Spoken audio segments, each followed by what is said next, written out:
This is a Miami Sports Music Podcast Network production. This is the #1 Miami fan morning show. Clock Blockers, let's go. I know the whole city riding. A little early, it's a bit surprising. Business moves, now we enterprising. Switch it up, now we improvising. Go to get in the winter column. What's going on, ladies and gentlemen?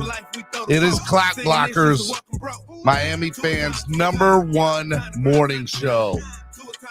Good morning to my Finlaws, to my family with a PH. It is it's Therapy Monday, unfortunately. But we're here for you. And we're going to have a hell of a show today. It's going to be good.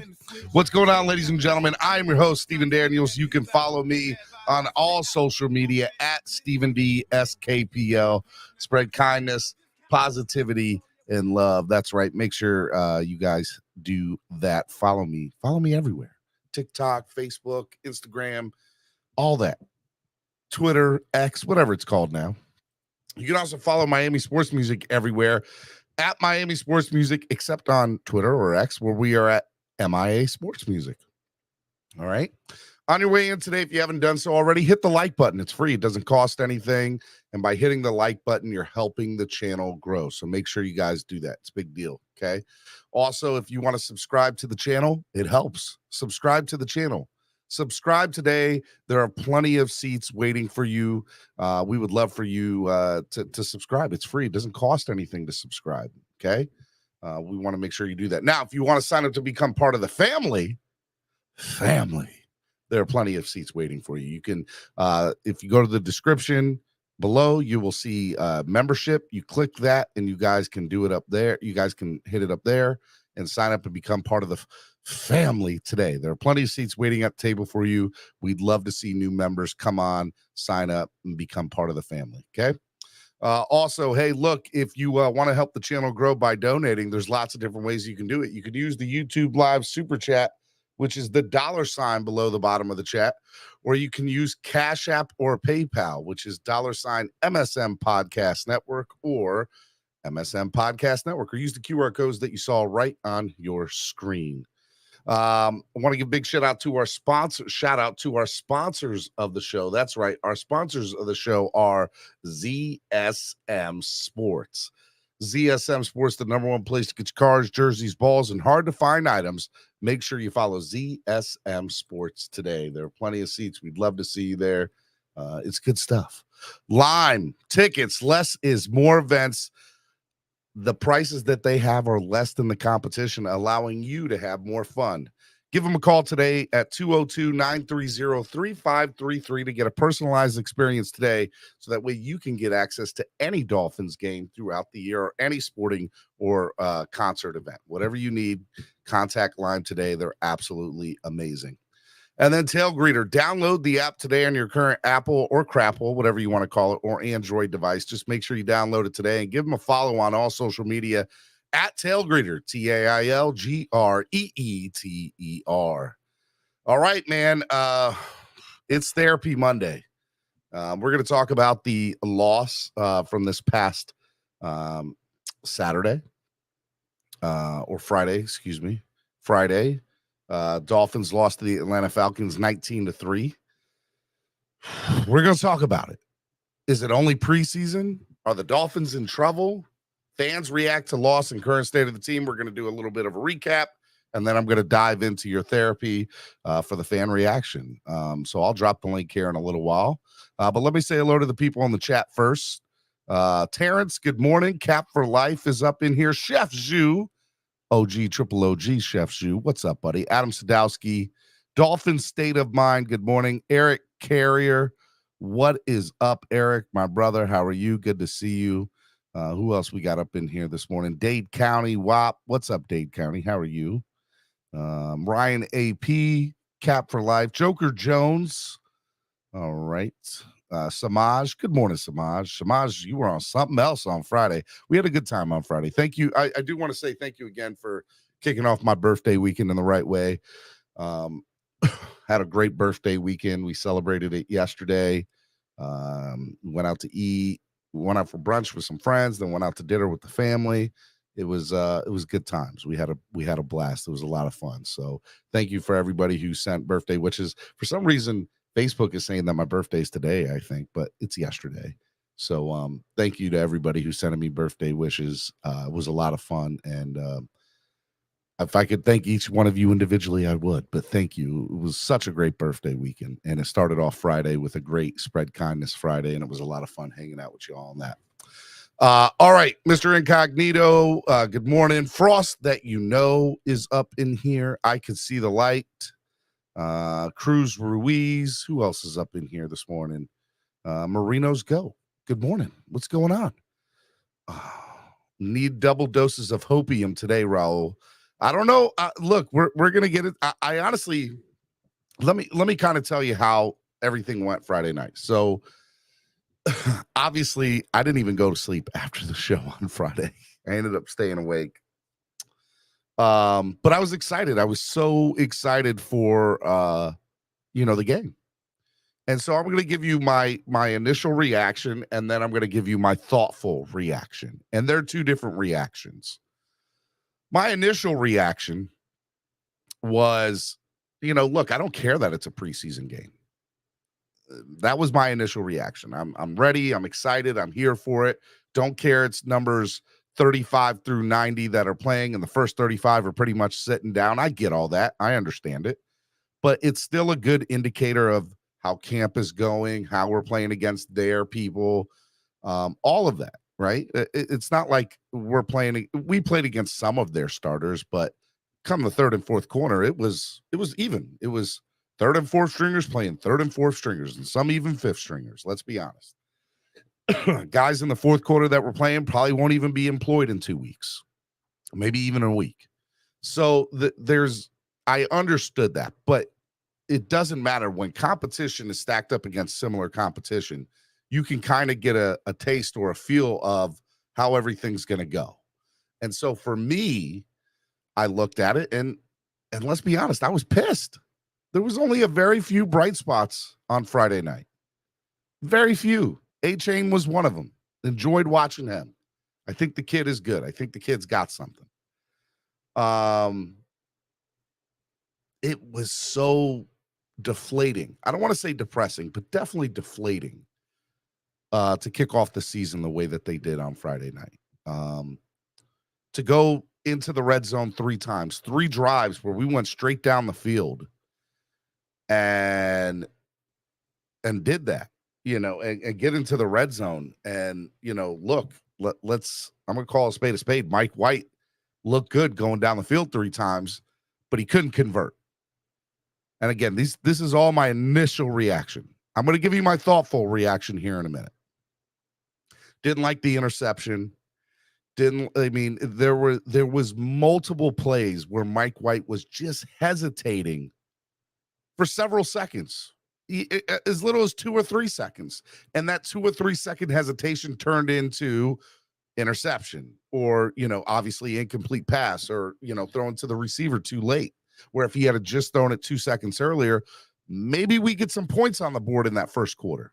Maybe it doesn't look as bad for the rest of the game as we did because we got into the red zone the first 3 drives of the game. Now, I could tell you I was enjoying moving down the field 3 drives. That was fun to kind of see. Devon A-Chain, I think, did the opening kickoff. I think that was good. I enjoyed watching him.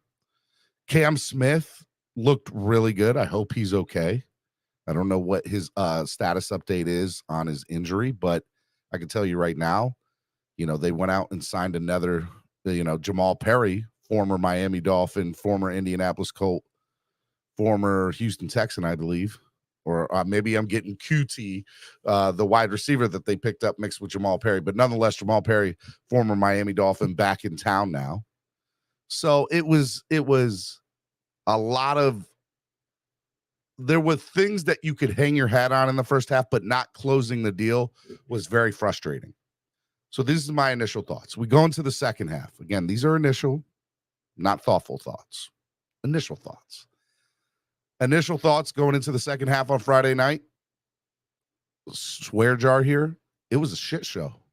It was horrible. Absolutely horrible. There was nothing in the second half that comes to mind where I'm like, you know what? This looks good. They look bad. They did not look good. Skylar Thompson did not look good. Skylar Thompson looked like a third-string quarterback on Friday night.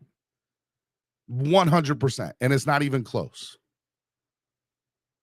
No awareness in certain situations, not, rushing certain passes or not going through his reads the proper way, whatever it was.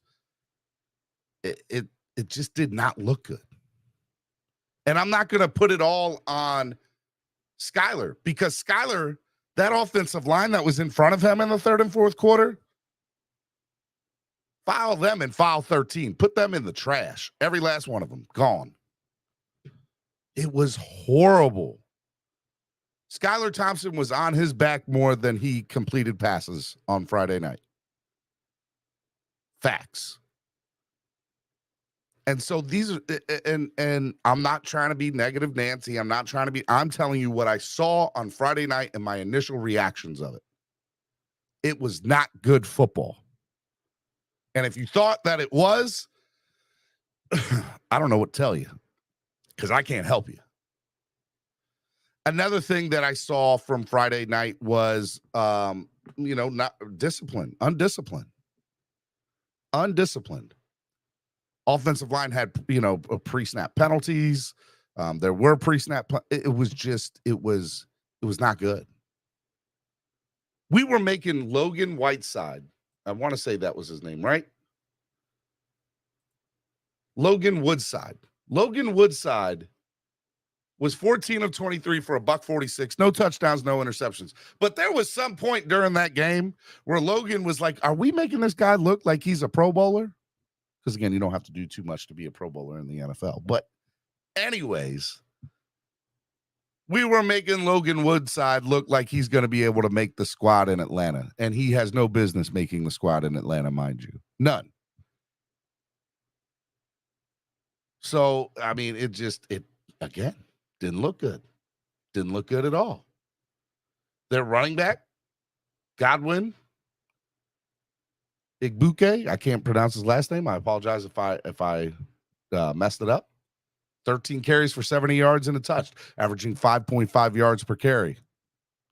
Not getting defensive stops there, not stopping anybody in the backfield. Again, I understand that our first 35 players didn't play on Friday night. I understand our first and most of our second stringers did not play.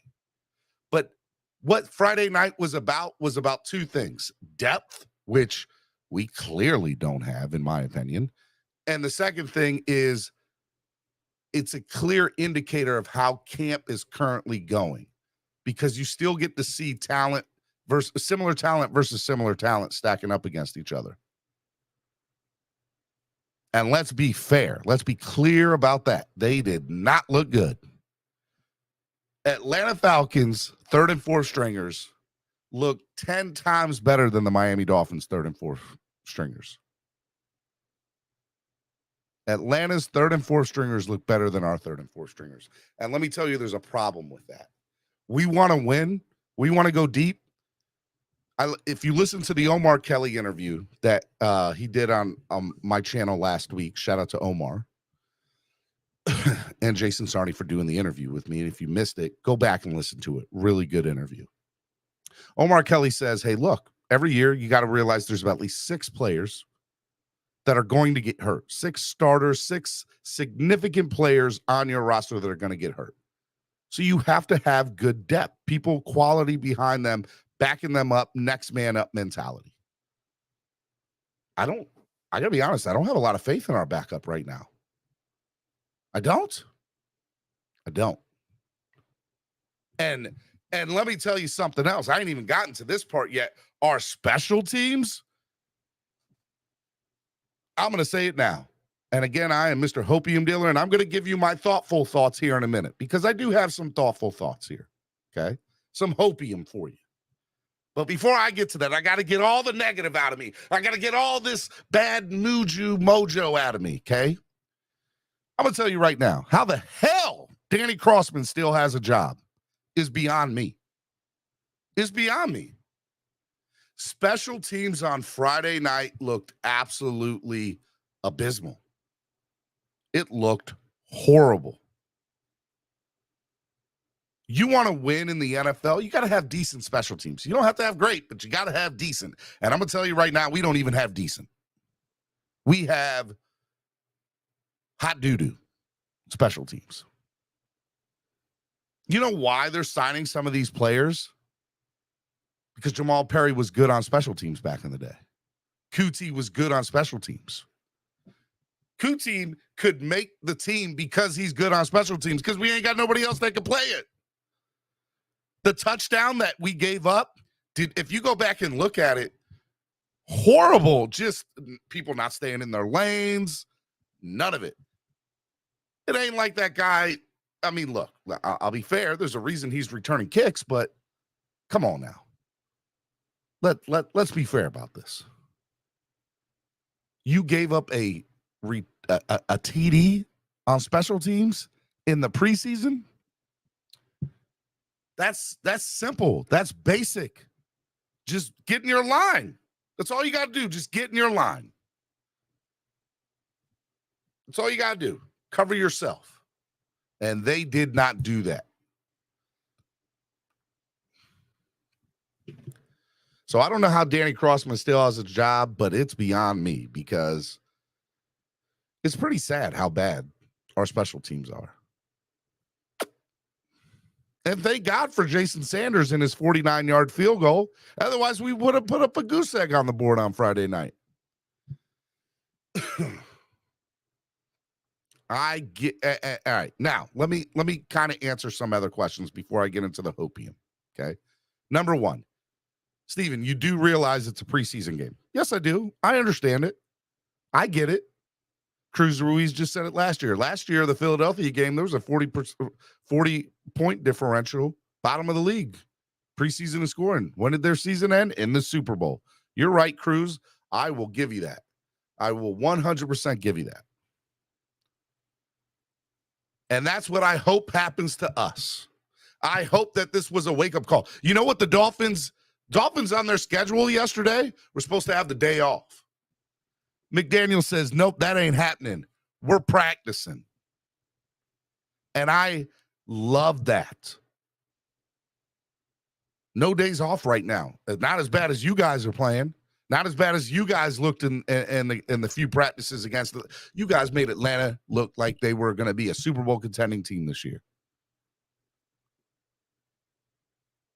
Yes, I do realize it's a preseason game. Yes, I do realize that probably 65 to 70% of these players are not going to be in the league or they're going to be on practice squads. I get it. I get it.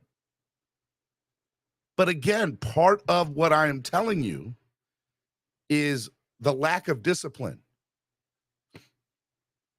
the lack of depth. The players that practiced yesterday didn't play in the Atlanta game.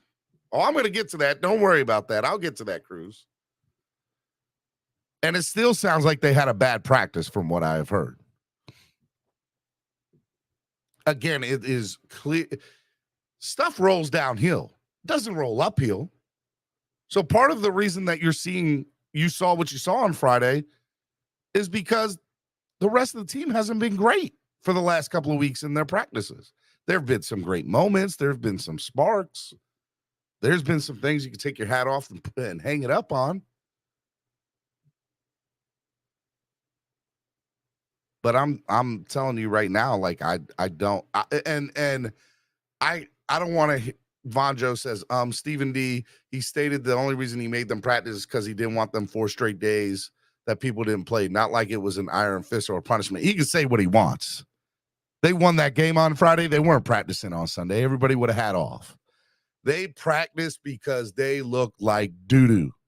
I don't care that it was a majority of the first team and second or first string and second string players getting reps yesterday. Shit rolls downhill. And I'm telling you right now, they did not look good yesterday. They didn't look good on Friday, the third and fourth stringers. And from what I've heard, they didn't look great yesterday.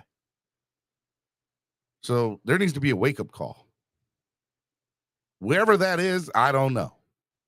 But you better hit an alarm somewhere and wake the hell up, because if you want to be a Super Bowl contender, you got to do better. And special teams has to do better. So yes, I understand it's only a preseason game. Yes, I understand that a majority of these players will be on a practice squad somewhere. But for me, you got to hold the team accountable, the entire team accountable, the special teams coach accountable. Danny Crossman needs to be held accountable for that atrociousness that we saw on Friday night. You couldn't get it in the look. Now let me give you my hopium here. Let me give you my okay. Those were what I just told you was my initial thoughts, my initial reaction to Friday night. Now let me give you my thoughtful reaction from Friday night and my hopium. Because with every negative, there is some sort of positive.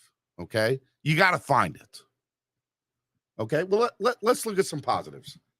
Dolphins' first 3 drives went in deep into the red zone. Deep into the red zone. And we have to agree and know, okay, mind you, agree and know that one of the best red zone conversion of red zone quarterbacks in the NFL, Tua Tagovailoa. Tua's in that game Friday night. We probably convert at minimum 2 of those, in my opinion. In my opinion. There's a couple touchdowns that are scored there in those first few drives. They moved the ball. I enjoyed seeing McDaniel's play calling in those first 3 drives mixed in with there was a certain time, and I know it's stalled out, and I get it, but we have the better running backs in there. That's probably a different story. They did 3 straight runs. I don't remember a time last year where they went 3 straight times with the ball running. At least it doesn't come off the top of my head. I'm sure that there was. I'm just telling you, I don't remember it. Nothing sticks out. So for me, I enjoyed seeing that, hey, McDaniel is adding more run to his play calling. He is sticking to it. There was a reverse. Holy cow. We talked about this last year. I know that I did. If the Dolphins just did 1 or 2 reverses or jet sweeps or something where the ball's coming out of the backfield from the wide receiver, we probably extend certain drives. I saw that in the first 3 drives on Friday night. So McDaniel's play calling was 100% different, in my opinion, for the better, because we moved the ball downfield. Now, when we got into the red zone, we stalled. But again, I'm trying to give you my thoughtful reaction now. Who were some guys that looked decent on Friday night? Well, I'm telling you right now, the kid looks good. Devon A-Chain, he's got it. I don't know what he's got, but the kid's got it. Okay. Now, people wanted to say that Myles Gaskin looked good. My initial thought of Myles Gaskin, okay, is he didn't look great. But if you go look at his numbers, he had 7 carries for 57 yards, and he averaged 8.1 yards per carry. I have stated multiple times on this channel, anything above 4.5 is good. Anything above 5 is great. You average 8.1 yards per carry, you're producing. So the runs for me, I wasn't as impressed with Gaskins, but I'm going to tell you, out of the backfield, he only had 2 catches, but they were great 2 catches, 10 yards apiece. Who else looked good on Friday night? Chris Brooks. Chris Brooks looked good. I like the kid. There's a lot to like about that kid. Will he make the team? Probably not. But I'm going to tell you right now that they're going to have a pretty decent practice squad, I hope, at least in that regard. But Chris Brooks looked good. Who else looked good? Elijah Higgins. Elijah Higgins looked decent on Friday night. Okay. Wayne D says he was playing against third and fourth stringers. Miles ain't it. Guys, I'm just trying to give you some high points. It doesn't matter who they played against, did they do well? Gaskin played pretty well. Was it against third and fourth stringers? Yes, it was. But nonetheless, he still played well. Cam Smith looked awesome. I pray to God that he is okay. I guess we will find out here soon what the deal is with him, but I'm telling you right now, the kid looks like he's going to, that he's going to be good. Daniel Yafusi, 22 hours ago, says Dolphins rookie Cam Smith didn't sustain a long-term shoulder injury, but will be sidelined. Said the timeline is great, but the rookie will be out for some time, which sucks, especially with having Jalen Ramsey out.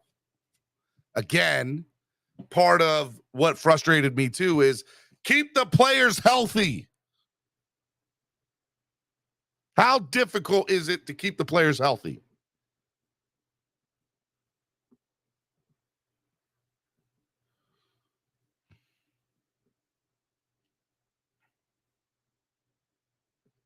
And that's kind of where the Dolphins are at. Yes, EM Baller, I understand what that means for Noah. I will not expound upon that right now. Okay? You're not going to get me all frustrated about Noah. Yes, I understand what that means about Noah. That he's probably making the squad and that he's probably going to get significant playing time to begin with. And I would tell you right now, I don't think he looked great on Friday night. I'm going to tell you right now, everybody wanted to sit here and tell me for the last 2.5 weeks, Noah looks good. Noah looks really good in practice. Noah's standing out in practice. Noah this in practice. Noah didn't look good under the lights on Friday night. The man has made one good play in his 3 years with the Miami Dolphins. Thank God for that one play. But I'm going to tell you right now, I don't have any faith in the guy. He's probably the nicest guy in the world. As a matter of fact, Daniel is good friends with Noah, and he tells me that he's a nice guy. I'm telling y'all right now, Noah does. If we're relying on Noah Igbenogany for our secondary, it's going to be some long games that we are watching. Long games.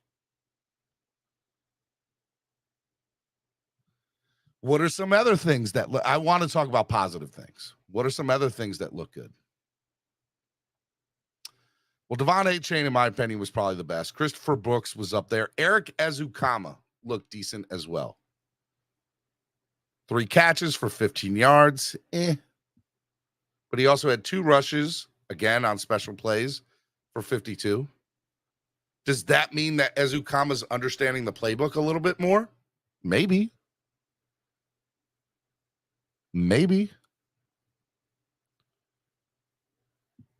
Braxton Berrios didn't get a lot of playing time. It's contact sports, Steve. Hard to keep him healthy. Well, I'm going to tell y'all right now, you're not going to win a Super Bowl if they keep on getting hurt. Elijah Higgins will make the team and be the tight end 2 or 3. Elijah Higgins will make this team. He will. And rightfully so. He showed up when he needed to show up. He had some great blocking. He had 2 receptions for 36 yards. Looked good.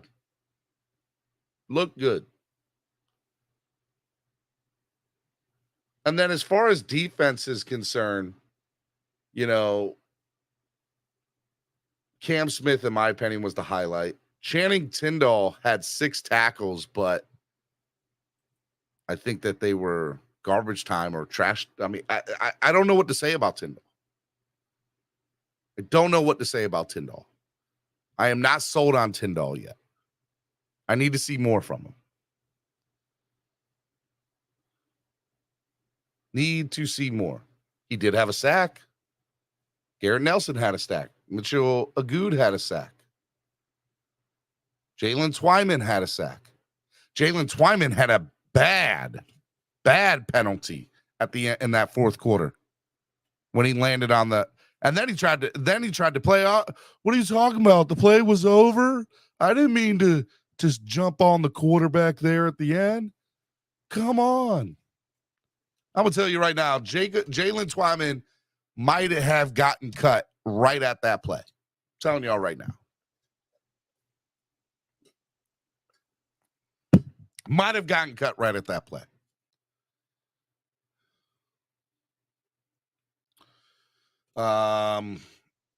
Yeah, I don't know. And that's it. I'm struggling to find any other real positives.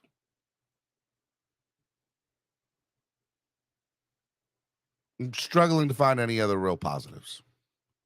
Jake Bailey looked decent on his punts, I guess. Hang time looked good for the most part. I mean, I'm trying to reach for something here, guys. Help me, help you. But overall,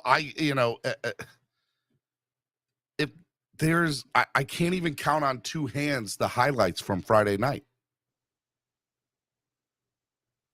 Miami Fan Talk Show says, bro, you trying to stop on a dime that big? Now, you know we can't, Steven. Look, man, come on now. That play was over. He had no business jumping on that quarterback. None. What? Our punter sucked. Our punter sucked. He has a very weak leg. Okay, I said I was reaching. I said I was trying to find something. Look, if I had to grade the Dolphins, I give them an E for effort. An E for effort is what I give them on Friday night. They looked like trash. They played like trash. There were very few highlights. But I can't take, like, those first three drives I enjoyed up until they couldn't convert. It was frustrating. But I do know that if Tua was in there in those red zones, we're probably converting those to touchdowns. And at minimum, we're probably kicking a couple of field goals in those situations. At least one. So we probably put points on the board early. We know that Jason Sanders can hit from within 50. It's everything without 50 yards that he's having a real problem with. But I give him an E for effort. That's where I'm at with the Dolphins. They didn't look good. It's tough for me to give y'all some bags of hopium on it. I just tried. I got killed by some of y'all for trying to give y'all bags of hopium. I get it. I understand it. What do I need to see from Houston this week? I need to hear nothing but glowing reviews. Offense, outplaying Houston's defense. Miami's defense getting after, Houston's offense. I need to, special teams needs to be good. I'm going to tell you right now, special teams looks like ass again, the way they did last week. I mean, I don't know about firing a coach in preseason, but I mean, Danny Crossman is actually asking for it if he keeps it up. And I don't know what you do about a special teams coach this late into the, already into the, or in the season. Who are you going to get to replace a special teams coach at this point? But it better be somebody, because Danny Crossman ain't cutting it. Horrible, absolutely horrible special teams. All right. It is y'all's show. It is a show for the fans. It is Therapy Monday, which means I'm opening up the lines and I'm bringing y'all on one at a time. And you're going to give me your therapy sessions, man. What do you feel? What are your thoughts? What do you think? Do you agree with me? Do you disagree with me? What were your highlights? What were your low points? I want to hear from you. The link is pinned to the top here, or is about to be. And this is y'all's show for the rest of the show. It is Therapy Monday, Clock Blockers, #1 Miami Fan Morning Show. Over 115 of y'all in the building. Please hit the like button. Just hit the like button. It's free. It doesn't cost anything, okay? Make sure y'all do it. Hit the like button. All right, the link is pinned to the top of the chat. And I'm going to wait for you guys to get up here. Just a quick reminder while we're waiting for people to get to the top of the track. Miami Sports Music and Tailgreeter are partnering up for the 2023 Tailgreeter Tailgate Tour. If you want to go to Washington this year and see the Commanders host the Miami Dolphins, this is the place to do it. We got everything for you. Pre-game meet, pre-game tickets, all-inclusive tailgate. We got it set up. You want to go on Sunday night to the Philadelphia game? The Philly Finvasion, we got that set up for you too. Go to tailgreeter.com, type in Philly Finvasion, type in FedEx Takeover, and we're also going to be in Baltimore, the Baltimore Beatdown. For those who went to the Beatdown last year, they'll tell you it was a great time. We'd love to see you there. It's going to be a lot of fun. Tailgreeter, Miami Sports Music, doing it big, the Tailgreeter Tailgate Tour. We hope to see you there. It's going to be a lot of fun. All right. Hey, guys, I dropped the link in there. I want to hear from you. Get on. Let's find out what you guys think about this game and everything that went on Friday night and where you kind of stand at with the Dolphins. Are you scared? Are you nervous? Do you not care because it was preseason? I want to know. Flipside Fishing says special teams was definitely a concern last night. We've been digressing since we got rid of Rizzy. Let's be honest, Flipside. The moment Darren Rizzy left the door, our special teams went to shit. I'm just calling it what it is. We were spoiled with Darren Rizzy through 4 coaches. Through 4, we were spoiled. Yeah, absolutely horrible. All our money is in the starters. We don't have money to have good backups, Chris Johnson said. You might be right with that, Chris. That's a fair statement. Because I'm going to tell you right now, watching Friday night, here's what I do know. I would love to have Dalvin Cook. We don't need Dalvin Cook. We don't. We need to go out and get quality offensive linemen. That's what we need to do. We need to be able to get people that can play on special teams. That's what we need to do. So we can't waste the limited amount of money that we have currently on going out and getting a guy that I do think would help our team win a Super Bowl, to be fair. But we got other needs, and we need depth. We need depth. 100%. Okay? All right, first person up here is my man, Canes 1989. Good morning, Canes 1989. What's up, man? Hey, good morning, Steven. How are you? How was your birthday? My birthday was great. I enjoyed it. Got to hang out with the family. It was good times. But, you know, the Dolphins tried to ruin my birthday weekend with that performance, if that's what they want to call it, on Friday night. What are your thoughts about the Dolphins and the Dolphins game on Friday? My thoughts on them is it was good, only they gotta find a real backup quarterback because these guys ain't it. They ain't it, man. To be fair, Canes 1989, Mike White did drive down the field 3 times. He just couldn't convert it. And so for me, looking at Mike White, he went 9 for 14 for 85 yards. I think he had 4 drives, right, guys? Did he have 4, I think? Maybe 5 drives. He had at least 4, I know. And 3 of them he got deep into the red zone. You just got to convert. And in those places, my hope is that he will improve upon that in the Houston game. So I hope that that's the case because if he can, then I think he'll be a really good backup. I do. As far as Skyler's concerned,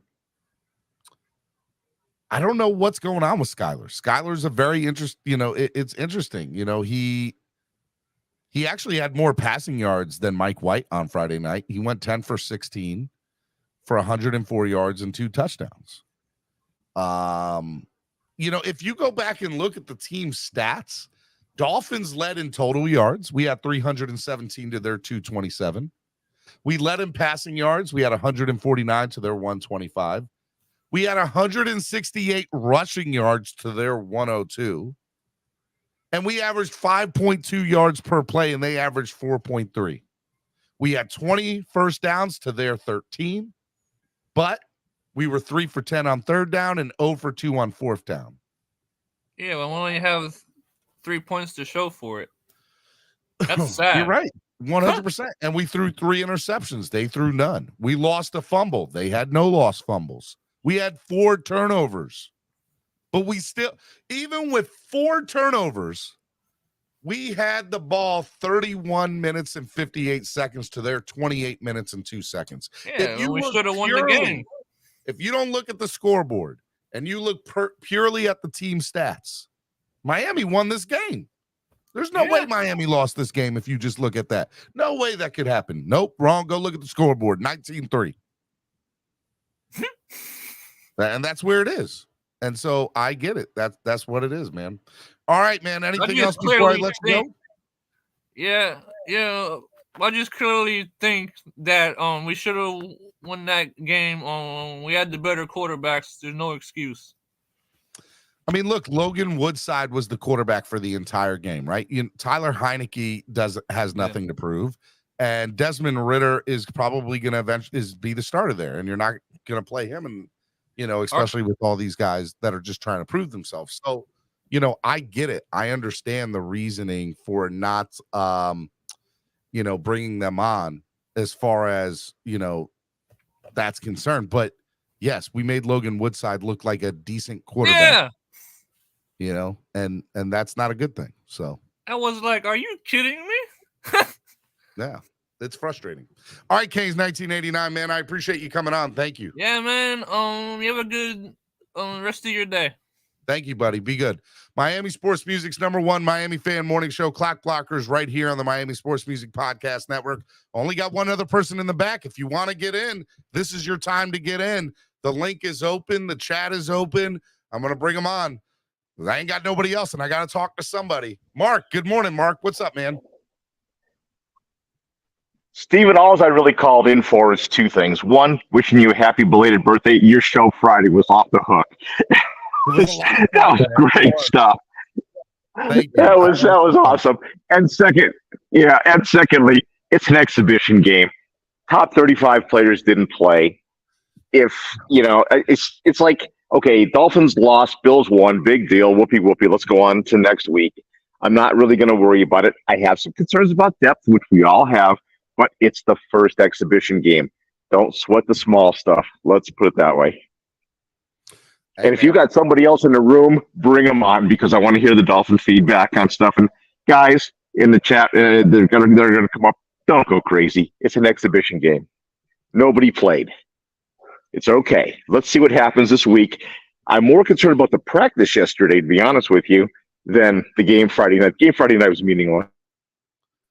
I mean, I hear you. I think, and I'll go ahead and put you in the back. I appreciate you coming on, Mark. Thank you, bro. And thank you so much for saying what you said about Friday's show and birthday. It means a lot. Thank you, Mark. I appreciate it. Look, for me, I don't want to hear that it was an exhibition game. What I want to hear is, hey, look, accountability. They look like trash. And that was a representation, in my opinion, of the rest of the team. And you cannot look the way that you looked on Friday and still expect to show me as a fan that we're going to be a competitive football team moving forward. Now, to be fair, I think our first and second stringers are really good. And most of our second string. I don't want to say all of second string. Most of the second string. But after that, it's a huge drop-off. And in order for them to be significant and going far this year in the season, they got to look better than what they looked. I don't care that it was the third and fourth stringers. Do better. All right, Marvelous 305. Good morning, man. Hey, what's going on? Can you hear me? Yeah, sure can, man. Good morning. How are you? I'm doing all right. Yeah. Friday's show was fun. If I wasn't working, I would have jumped in and took a few shots, but I was like, nah. Boy, I was hurting. I was hurting for the rest of the day, Marvelous. It was not good. Let me tell you. I bet. But just to reiterate what everybody else was saying, it's like, yeah, it was more of a tryout for some of these players. I was happy to see, they said Channing Tindall looked okay. You had Aubrey Miller didn't really look better than Channing, so I wanted to see him.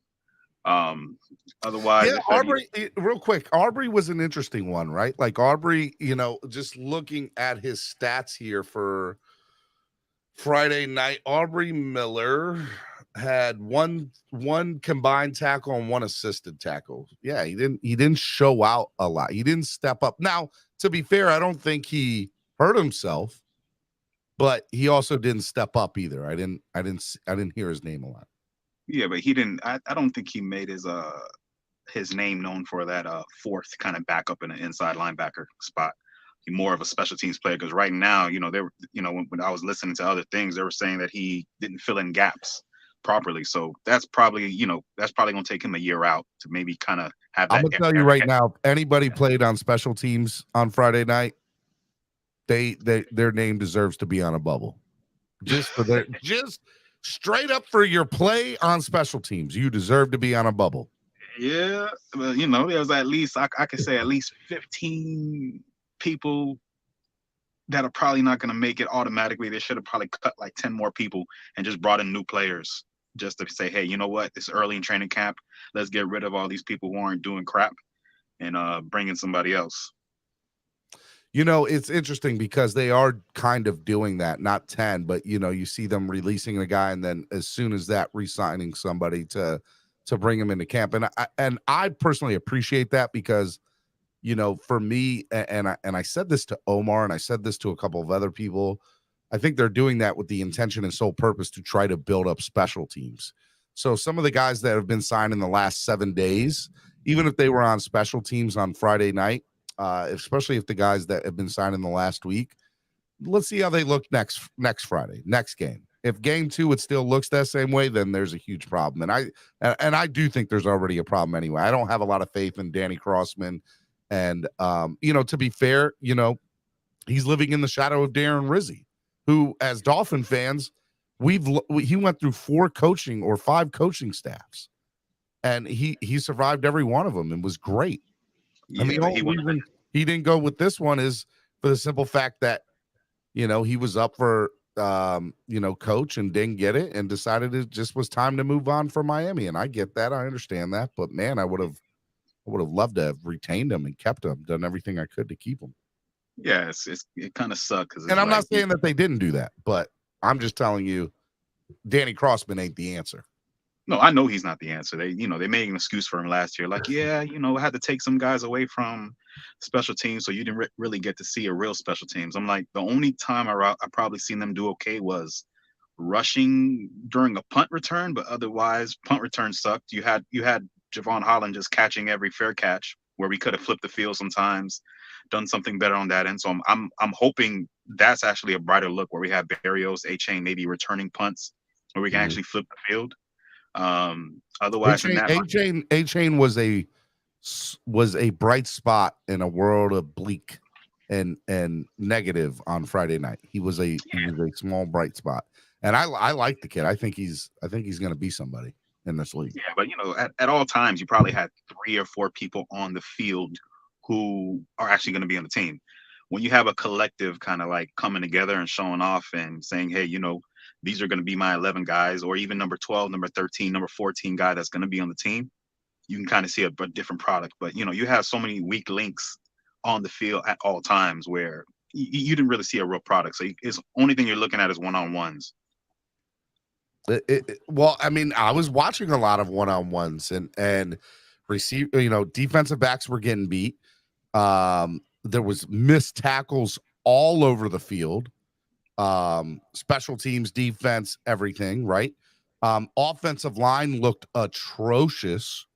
Anybody who played, just looked bad. Looked bad. But, at least I can sit here and say all the stuff in the world about how Skylar looked bad, and he did, but I'll also in the same breath say he didn't really get a chance to do anything because the offensive line was horrible. Exactly. Yeah, the rest of that fourth stringer, I can call them, offensive line was just, it was bad. He didn't have a chance to even look good. So don't even call them a 4-string offensive line. Call them the USFL offensive line because that's where they need to be playing, the USFL. Okay. Yeah, so that's why we need to get a couple more people to come here. I know money's, you got to pay these guys something to come in. So that's probably one of the reasons where you can't just cut a whole bunch of guys and they already learned some of your system. But crap, man, I just want to see something better than that on the back end of the roster, man. Like, we got from 40 all the way down to 53. We got to see something better, man. And what sucks even more about this is Jalen Ramsey's hurt, and now Cam Smith's going to be out for a small period of time. And what is this team going to look like those first few weeks? I mean, look, it's no pushover this schedule. I mean, we come out and we play against Herbert, and if we don't have people that can cover his arm, that there's going to be something. We just need to make sure that we're prepared for it. And right now I'm nervous, and that's fair because of the injuries. Yeah, as the last guy I think Mark was on, he was like, he was more worried about the practice yesterday than actually being the game. Whereas, and it's like, okay, is Tua having issues with kind of getting in sync with some of these second and third receivers like Barrios? I don't know who's in the game at the time when they're doing 11-on-11s, but it's like, I heard on 2 of the picks it was Cedric Wilson. But at the end of the day, are you not familiar with Cedric's speed? He's been on the team for a couple years. I don't know if he was throwing Ezukama, because I want to see him on the field a lot next year. I actually want to even see. Look, Eric Ezukama needs to be on the field next year, because if he's not, that means things went horribly wrong, right? And so, because last year he didn't understand the playbook. And that was what kept him off the field. And that's the other thing. I understand, look, I do take everything that I saw on Friday night with a grain of salt. Yes, I understand week 1, we absolutely murdered preseason week 1 last year. We murdered Philadelphia. Okay. We did beat them by 40 plus points, and it was great. It was awesome, right? Philadelphia ended up in the Super Bowl and we didn't. Okay. I hope we have that same kind of luck this year, right? Maybe we're on the losing side. We look bad. We look atrocious. Hopefully we end up in the Super Bowl, hopefully on the winning side, to be fair. But yes, I want to see that. Now, with that being said, I also understand that there are certain players. This is where it all says, Marvelous. This was a direct reflection from the top down of what we've seen the last couple of weeks in practice. I understand that these guys are not going to be on the field come week 1. But the lack of discipline, the practice yesterday that was bad. I mean, look, there's red flags here. And I said in the Omar Kelly interview last week, I said, look, I'm not ready to I'm not ready to sound the alarm yet, but I'm getting close.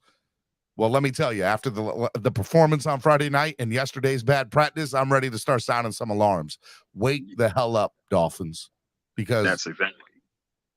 We're not in a good place right now. Yeah, because I listened around. I was watching last year where the first few weeks of practice was like, yo, man, this offense is looking crazy. Man, it's been rough where every day you're hearing, oh yeah, it was okay. Yeah, you had a couple good plays, but other than that, man, it's nothing to be, writing home about. I'm hoping that it's just like, you need to get more reps. Hopefully Waddles can actually play maybe the last week of preseason, making sure they got their timing right, because they need to be kind of going on all cylinders from day one. I don't want to see them lose to the Chargers. I don't want to see them lose to the Patriots. Like, if we start off slow, Chargers are going to whoop our ass on, with their offense, and then the Patriots are going to come after us with their defense. So at the end of the day, it ain't no kind of like, it's not no time to chill, no time not to panic. This needs to be a panic. It needs to be that, yo, get everybody in there, do what you need to do. Stuff together. Yeah, man, because I'm tired of this, man. I ain't mad at you. I'm in the same boat, man. All right, man. Yeah. Hey, thanks for coming on, man. Thanks for listening. I appreciate it. No problem, man. All right, be good. Come back and come back and say hi. Hopefully on a victory Monday next time. Oh yeah, for sure. All right, man. Be good. All right, Miami Sports Music's #1 Miami fan morning show, Clock Blockers, right here on the Miami Sports Music Podcast Network. It is Therapy Monday. It is y'all's the fan show. Get up here. There's nobody in the back room. I want to hear from you. What do you feel about the team? Are you nervous? Are you scared? Is there something about the team right now that you're really sounding off the alarms about? Or are you of the mindset of It was the first preseason game. Our starters and our backups didn't play. Let's calm the hell down, everybody. Is that where your mind is at? I want to hear from those people too, because there is some of the people in the fan base that are like, I'm not worried about nothing. We'll be fine. It's going to be all right. And I want to hear from that. So make sure you guys hit the like button, get in. Let's go. Let's see it. I'm going to read some from the chat until some people get into the back room here. Mudbone says Tom Brady didn't win any preseason game or didn't win preseason games, but he won Super Bowls. I mean, that's fair, Mudbone. That's fair, but we're not there yet. Like, we're not even close to being there yet. What else? I'm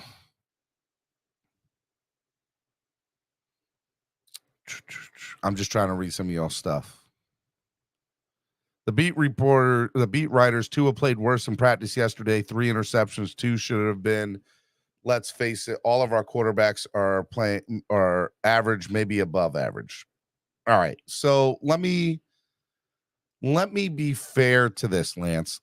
Tua has not looked good the last few days in practice from what I have heard. I get that. I understand that. He didn't play on Friday night. He didn't do well in the scrimmage, at the stadium last week. And obviously yesterday wasn't great either. What is this a direct result from? Is this a direct result of him not giving, not having certain personnel packages in there? I don't know. Yesterday, I am not sure who was playing wide receiver, but my hope was he was playing wide receiver with Tyreek Hill and Jalen Waddle. And if that is the case, then there needs to be an alarm being rung. A little bit. Look, Tua is that guy. He is 100% that guy. I want to say that for the Dolphins, you got to read everything into context. Tua had 3 interceptions yesterday. Okay, well, how did that happen? Did he drive the ball down the field? Because you go back and look at Friday night, Mike White didn't score any touchdowns, but they drove the ball downfield in his first 3 possessions. Really good. He just couldn't convert, couldn't finish it off. All right, I got the next person up in here, my man from Philadelphia, representing the Dolphins in Philadelphia, my man Dolphin Winters. What's up, Dolphin Winters? How are you, brother? Man, what's going on, family? First, happy belated birthday to you, fam. Thank you, man. I appreciate it. First, man. Yeah, Friday. You need to have once every 3 months a Friday like that. You have to. Dude, I don't know. I couldn't survive it. It wouldn't be good, man. We do it once, maybe twice a year. So look, there might be one during the season, but it's rough, man. It takes a lot out of me, man. It takes a lot. I've been there. Trust me. So what are your thoughts, man? What did you think about the game on Friday and obviously practice being yesterday and just kind of the state of the team? Where's your mind at right now about them? You have to remind yourself it is preseason. That's first and foremost. I'll be honest with you. I'm very happy that Mike McDaniel decided to take the old school approach and make them practice on Sunday. And if this was the old school way, them dudes should have had a 4-day practice because the way they played was very, very unacceptable. Yeah. So with my thoughts is, okay, not being over analytically about the whole situation. At the end of the day, they look like trash. And you're right. We did have a few high points, but if you're going to be the Super Bowl contending team that we've been hearing with all the talent that we have on this roster, and we understand that you said it perfectly, we have 3rd, 4th, and 5th stringers on that field, there's a cause of concern. Our backups look like straight trash, both of them. I mean, Mike White, what scares me, Steven? In the back of my head, still, this man threw 4 interceptions in the game and did not take accountability. That sits in the back of my head.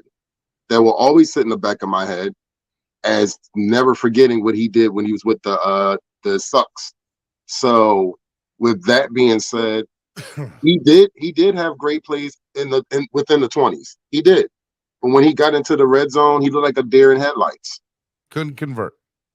Couldn't convert. I'm kind of happy finally that we don't have this debate that Skylar Thompson could be the starter of this team. I'm kind of happy that, and this is He's not not. all hateful. He's I'm not not. being hateful now. I have to say this, Steven, because remember, I've been watching you for years. Mm-hmm. I'm doing my own thing right about now with Papa Paul. I go on the Fence Tailgate. I'm kind of happy that the Scholar Nation, the people that are part of Skynet, whatever you want to call it, I'm kind of happy that you guys got a realization of what happens if our quarterback goes down and this man goes out there looking like this. I'm happy that it was a preseason game and not a regular season game because, oh my God, this show would be really off the hook. I'm happy that they look human. I'm happy they look like they need all knee practice. I'm happy about that. We need this right now to have some type of real reality of what could happen. And you're right. My main concern was Cam Smith getting banged up. That was my main concern. Mm-hmm. You know, I liked what I seen from the chain. You said it perfectly. I loved what the running game brought to us. You know, 8.1s, averaging 8.1s during the game. That was a great stat. That was great. You know, you don't need a Dalvin Cook, but like you said, we were playing against third, fourth, and fifth stringers. It's a preseason game. You don't need Dalvin Cook when there's significant other needs for depth in this team, and that's where this team is right now. And I love Dalvin, and I'd love for him to be a Dolphin, but I don't think it's going to happen now. B, I don't think it needs to happen with all the other, needs that we have. Look, I'll say this: am I happy about where the Dolphins are at? No, I won't necessarily agree with you and just your wording there. But what I will say is, it is damn sure a wake up, hopefully, that I'm glad they're getting in preseason week 1 compared to regular season week 1 or regular season week 2, right? I agree. And this is where rubber meets the road. You want to be a competitive football team, you need to win in the dog days of summer. You need to win in the dog days of August here. It's 110 degrees, 114 degrees heat index on the field. They need to start doing their thing. You want to be competitive. I know Houston ain't going to be necessarily a great team this year, but man, you better come out playing like dogs against the Houston Texans this week, because if they don't, man, there's just it's not going to be good, and it scares me. And by the way, for people that feel that they're nervous about saying the Dolphins are going to be good this year, I don't blame them, especially after the last 2 weeks of practice in this preseason game. I don't blame you. I don't. I do not blame you. But I will say that I've seen plenty of teams go 0-3 or 0-4 in the preseason back in the day, and then they come out and they're a playoff team and go deep into the playoffs. So, look, it's not the end of the world. I get it, but look, I'm also trying to do that math, and my math tells me right now 1 and 1 is 2. And it ain't adding up to be 2 right now, especially with our backups and our backup quarterback. Everybody needs to do better. Special teams needs to do better, and that's kind of where we're at with that. I'm very afraid about the special teams. I'm not even gonna lie. I'm a little terrified about that.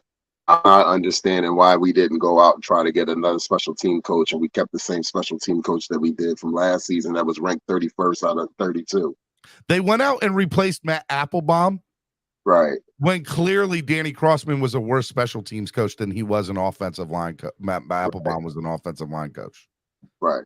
Clearly. So. All right, Dolphin, I appreciate it, brother. Thank you for coming on, man. Be good. Thank you for the kind words about my birthday, man. Thank you. Peace, brother. Fins up. Fins up, baby. All right, Miami Sports Music's #1 Miami fan morning show. Speaking of Skynet, y'all know him. Mr. Pete's Takes. What's up, Pete? Good morning. Good morning, Steven. Good morning, everybody, man. Fins up. Also, I missed your birthday show. Man, I got to go back and catch the rest. Happy birthday, man. Steven. I wish I would have been there and part of it. It was a time. It was a time. I don't know if it was a good time or a bad time, but it was a time. If it was anything like last year, I'm pretty sure it was a great time. Everybody enjoyed it. We had a good time. That's what's up, man. That's what's up. I'm glad you were in a better place than I was that day, but you know how things are. Life goes on. But, Steven. Let's talk Dolphins, man. Where you at? Tell me where you're at. Where am I? Where do you think I'm at, Steven? Everything I've been telling you guys is coming to fruition. I don't want to sound happy. I don't want to sound no. Except for Skyler. What do you mean except for Skyler? You were the one telling us Skyler was the answer to our prayers, and he's clearly not. Based on what? Can you elaborate? I mean, his horrible play on Friday night. Exhibit A. Skylar Thompson's play on Friday night. Exhibit A. Skylar Thompson actually played exceptionally well on Friday night based on everything he was working with. Steven, don't do that. Steven, I'm telling you right now, Tua does not go 10 for 14 passing with 105 yards. And you know what? It's one interception. You know, the one interception he threw to Elijah Higgins, mind you, which was off of a sack that he took. It was like 3rd and forever. I don't remember the exact yardage. It was 3rd and huge amount of yards. And that sack took us out of field goal range. So what was he doing? He tried to make his rookie make a play. He threw the ball up in the air, and that was it. It was like a punt interception, Steven. That does not matter. That's the reality of it. He threw it up to a guy so they could make a play. He got intercepted. I'm not hard. The second one, the pick six, that's not his fault. It went right through the receiver's hands. And it goes to show you, Steven, that what he was working with in that second half was not good. Blame the pick six on Skylar Thompson. Oh, no, you cannot. I can. He had pressure in his face, and he had to throw, and he had a catchable pass that went through the hands of the receivers. In what world is that his fault? Go back and look at the play. There were plenty of times. It doesn't matter. It doesn't at all? No. You know why it doesn't matter that it was a high pass? It went through the receiver's hands, bro. When these balls touch your hands, there's no excuses at that point. It might have been not thrown correctly, but that thing was a missile. To the defensive player's hands for a pick six. You're right. After the deflection. That's what you gotta. You guys are putting too much stock. And you know what? It is Monday therapy session because I'm here to wake the fan base up real quick, Steven. I honestly think we have one of the worst scouting teams in the entire NFL. Okay. What are we doing? The depth that we have, bro, for us to be in a second-year offense, same language, same this, these guys should be producing better. And it's not like we're going out and people are using the excuse, Steven. Oh, Pete, it's just preseason. It's just practice. You know, they're not doing nothing. Oh, so you're telling me they're doing the basic stuff, right, Steven? So what you're telling me is they're doing the basic stuff. I mean, look. Yeah, that's what they're telling me when they tell me that, right? Yes or no? Here's what I'm telling you, Pete. Offensive line played like trash, no doubt about it, right? And there were definitely Skylar did not have a lot of time to do much of anything. But Skylar also, and look, did he go 10 for 16? Yeah. Did he throw for 104 yards? Yeah. Did he throw 2 interceptions? You damn skippy, he did. And the little things that you're leaving out, Steven, with those stats that you're not bringing up is he knows the playbook. There was guys in that second half that did not know where to. He knows the. But listen to me. Wait. You're gonna understand what I'm saying. Wait. Hello. If the guys around him don't go look at his very first play in the third quarter. Whoever that tight end was did not know where to line up. Everybody has a couple of good plays or one. But he's telling guys where to be at certain, and they don't know. He's working with a whole bunch of clueless guys on the offense. That is what I took out of Skylar Thompson. That is what I was impressed by. Like, wow, this guy has command of the whole stilt here. Like, look at him. He's telling all these rookies that don't know the offense, don't know where to line up, to move in motion, sending them to one side, making them like this. It was honestly a phenomenal game, despite the reason that we lost. Now, the second half, because of the fact that he was overcoming the bad around him. Dude, we put up 3 points. He was the only one that put up points. Mike White put up points. We know, and I don't care. Looked phenomenal. Okay, again, you're looking at the part of the win and loss. I'm looking at the part of what was Skylar showing us, even in that second half. That despite that the fans are telling me it was bad play, there's things I got out of it that I'm amazed. Let me ask you a question: Who played better? Who played better Friday night, Mike White or Skylar Thompson? Not even a question, dude. Skylar Thompson, bro. If Mike White plays in that second half with those guys, bro, I'm telling you, he throws 4. We don't score a field goal. We get blown out. We look like the Panthers, 27-0. Seriously. I wish Skyler would have played with the first team unit with Liam Eichenberg. You guys notice, right? You guys love to dog on Liam and Austin Jackson, but when they're not on the field, the depth looks worse. So it kind of makes you wonder, like, man, at least Mike played with Liam Eichenberg. Skyler didn't get that opportunity, dude. These guys did not know where to line up. That's just my opinion. I think Skyler had a tremendous showing on some of the things that he was able to show. And honestly, I came here to complain today, Steven, about the scouting team, man. We can't identify or find talent nowhere, dude. It's starting, like, look at the Ravens. You have Adam Schefter. I'm going to give you an example. Everybody likes to tell us preseason is nothing. Look at the Ravens. The Ravens are undefeated in the preseason for the last, like, 10 years. Who knows, right? 25-0. Guess what that's telling me, Steven? That they have a good scouting department. They know how to find players late in the draft, undrafted guys that are come in and play in the preseason and understand their scheme and whatever it takes, because they're winning with guys that are supposed to be in street clothes all the time. They find a way, and it's just preseason, but preseason is where you find talent. And I was telling you earlier, McDaniel is out here calling advanced plays, Steven. When you see these guys on offensive line and McDaniel calls a pass play, but yet you got guards pulling, you got other offensive linemen doing it, trying to make it look like a run play, that is advanced. Hold on, that is advanced new calling. Why don't we just line up in basic stuff and go to the basics and just beat the guy in front of us for once? Why can't we do that, Steven? If it's preseason and it's basic, why can't we just line up, play football, be in front of the guy, and let's fight?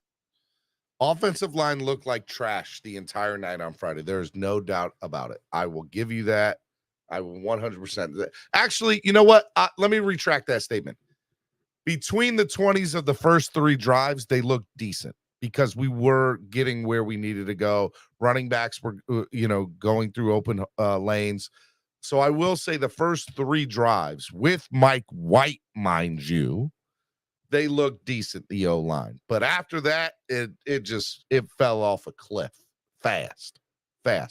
All right, Pete, I got other people on the back. I could talk to you all day. I love you, brother. I have one more point, but you have a blessed day. Thank you for having me up, Steven. Have a blessed day, blessed week. Can't wait for Saturday. And one thing I will say is I like everybody. I remember, I'm just going back a tad bit, and this is going to be quick. Vic Fangio is going to teach Tua this. Vic Fangio is going to do this for Tua. Vic Fangio that. And remember that stream, Steven, on your show when I told you, what did Vic Fangio do for Teddy Bridgewater? What did Vic Fangio show Drew Lock? What did Vic Fangio show, what was that guy's name? Ripley? Ripley's Believe It or Not. That's what I'm going to name him today.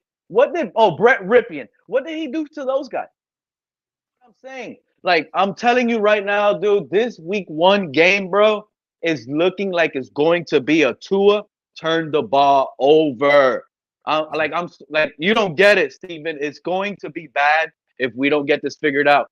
And the fact that McDaniel canceled, there wasn't no practice Sunday, right? Look at McDaniel's thought process, and it's starting to show that he's a clueless coach. Bro, you don't play the guys in preseason, not at all, the starters. So you know what, Steven? Let me get up out of here because I'm about to say some stuff, dude. Like, somebody had to rip Mike McDaniel a new one. You know what I'm talking about? Because I'm not buying it. McDaniel didn't say, we're gonna practice Sunday. Somebody went off on Mike McDaniel and told him that crapshoot show of a game that you showed us, these guys don't deserve. And he's gonna put the excuse, it's the starters that need reps. If the starters needed reps, you could have played them in that preseason and you could have gave them the week off. I'm telling you, there's a problem in this locker room. These guys are not happy. They probably had to cancel their wife's dinner plans. They had to cancel a bunch of stuff. And everybody wants to say, good job, McDaniel. You made these guys work on their day off. No, that's not good. And the clouds are starting to leak rain. And the season hasn't even started, Steven. I love you. Have a blessed day. All of you guys do your thing. Wow. I don't have a response to that. That was a lot. There was a lot. A lot of hot air, but a lot. I mean, not as much hot air as this guy has. What's up, Lewis? Good morning. Good morning, Stephen D. How are you? I want to play that part from Billy Madison. Matter of fact, let me play that part from Billy Madison real quick because it just goes, yeah, I love him. I think for me it hold on. Let me play it real quick. It just idiotic things I have ever. What you just said is one of the most insanely idiotic things I have ever heard. At no point in your rambling, incoherent response were you even close to anything that could be considered a rational thought. Everyone in this room is now dumber for having listened to it. I award you no points, and may God have mercy on your soul. That was for you, Pete. I just want you to know that was for you. Yeah. That was for you. Go ahead, Lewis. I'm all here. I'm ready. Well, I'm not having a good weekend, Stephen. I got 3 sick people in the family at the house. I'm sorry. I'm playing daddy daycare right now. I wish I was at work because this is ridiculous. Mm-hmm. I just want to say that. And I love my family members. But besides them, I'm not going to say I agree with Pete wholeheartedly because I think Pete said a lot of nonsense that we all shouldn't believe. Right? Okay. But we did look like dog crap on Friday night. And it started before Friday night. And I tried to warn everybody. And this is where I think people miss, right? And people just hear what they want to hear. Whenever the first joint practice was, right? Mike McDaniel did a press conference right after. And the question was asked, well, how did the joint practice go? Blah, blah, blah, whatever. And Mike McDaniel out of his own mouth said it was average. And if you like average, we're the team for you. That's Mike McDaniel. Don't argue with me, argue with your mama. That's what Mike McDaniel said, right? Yeah. The next joint practice, we hear the same thing. Up and down, 50-50, good plays here, bad plays here, average. Then we come out on Friday night in the preseason game, and we get worked. I don't care about wins or losses in the preseason, but I want my team to look good. And I don't care that Mike White went and drove the ball down and we were moving the ball. And did it create any points? Because the fact of the matter is, right, in joint practices and preseason and training camps and all this, you work on situations. That's what we all know. That's what they're working on. Mike White had 8 plays. See, I'm not killing McDaniel for not kicking field goals because, again, I don't care about the wins and loss, Stephen. But Mike White had 8 plays because we went for it on 4th down as well. So 8 plays inside the Atlanta 10-yard line. No touchdowns came out of that. Does that sound like a great red zone offense? I don't give a damn who he's playing with. I don't care if it's the backup quarterback or not. I've watched a lot of preseason games this year. I've seen backup quarterbacks throwing touchdowns. I seen second and third string offensive linemen blocking for the running backs to get in. So there's a narrative like, oh, we were moving the ball. We did such a great job. And did it come with anything? Nothing. No, we looked bad. And Stephen, I've been one of the ones in the community, right, saying it, that I believe Miami is going to 12-5, 13-4 football team. You know how you do those things, Stephen? How? You beat the teams like the Atlanta Falcons. You beat the teams like the Carolina Panthers. You beat the teams like the New York Giants and stuff. Remember all the snake-bitten games that Miami usually loses to where we always feel good going into Sunday? Man, Miami's going to win. And then all of a sudden we end up losing. And we're like, we look, and how the hell did we lose to this team? That's how Miami has been 9-8 and 10-6 the past couple of years. It's concerning that we're not see, people think that we need to be perfect against the Atlanta Falcons. No, we don't need to be perfect, but we should be.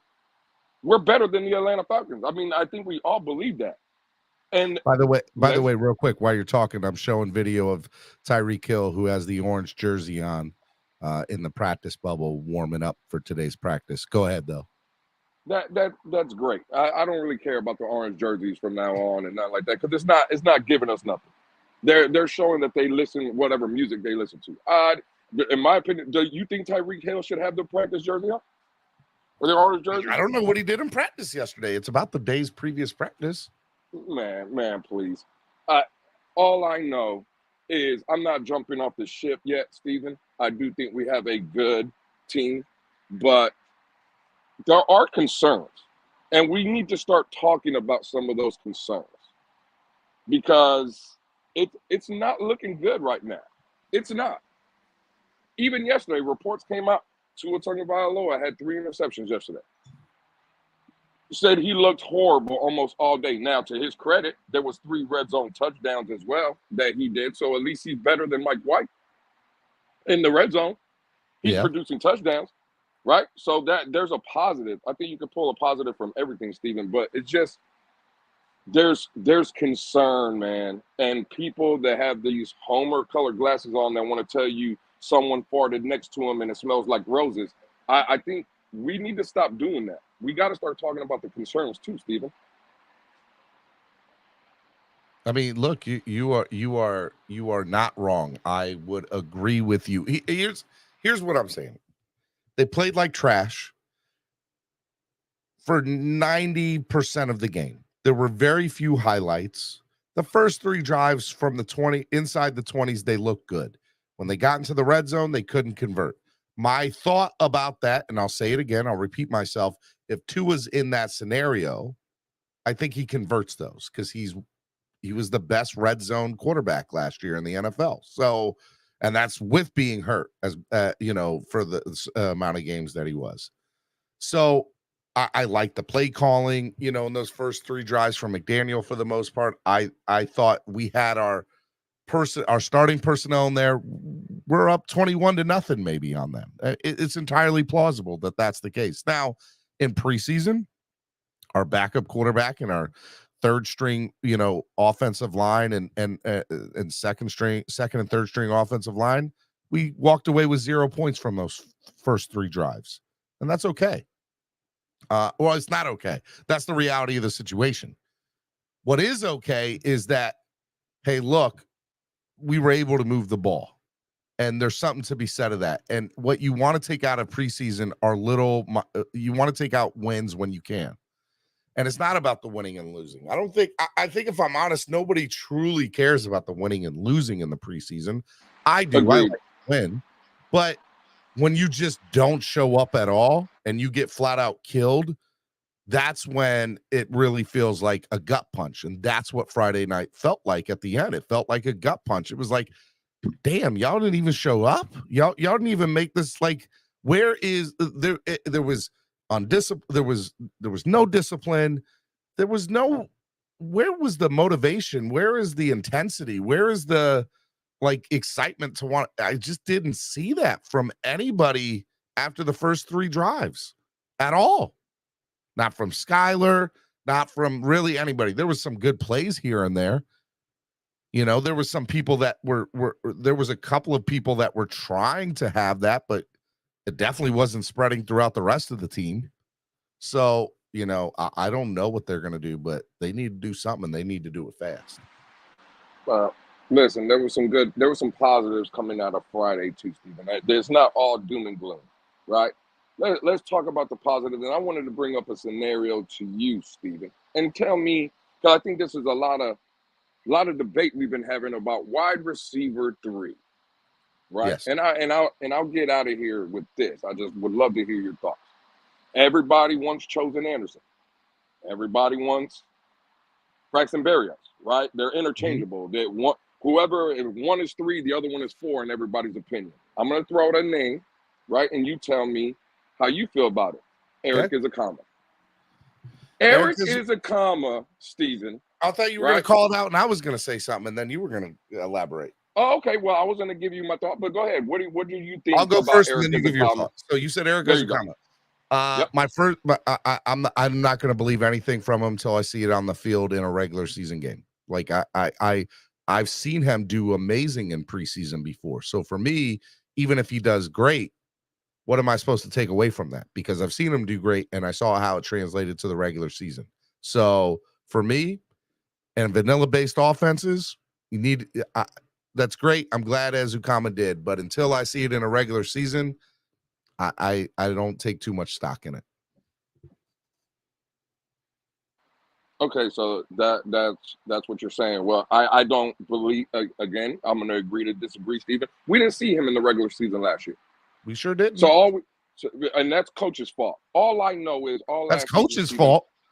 What do you mean that's coach's fault? He didn't understand the playbook. That's his fault. Let me explain to you. Okay, cool. Let me explain something to you, Stephen. Right? Because this is where some of the hypocrisy shows out. Last year, we watched all the games last year. So most of us were at some of the games last year. How many times did we see Jalen Waddle line up in the wrong spot last year? How many times did you see Tyreek Hill line up in the wrong spot last year?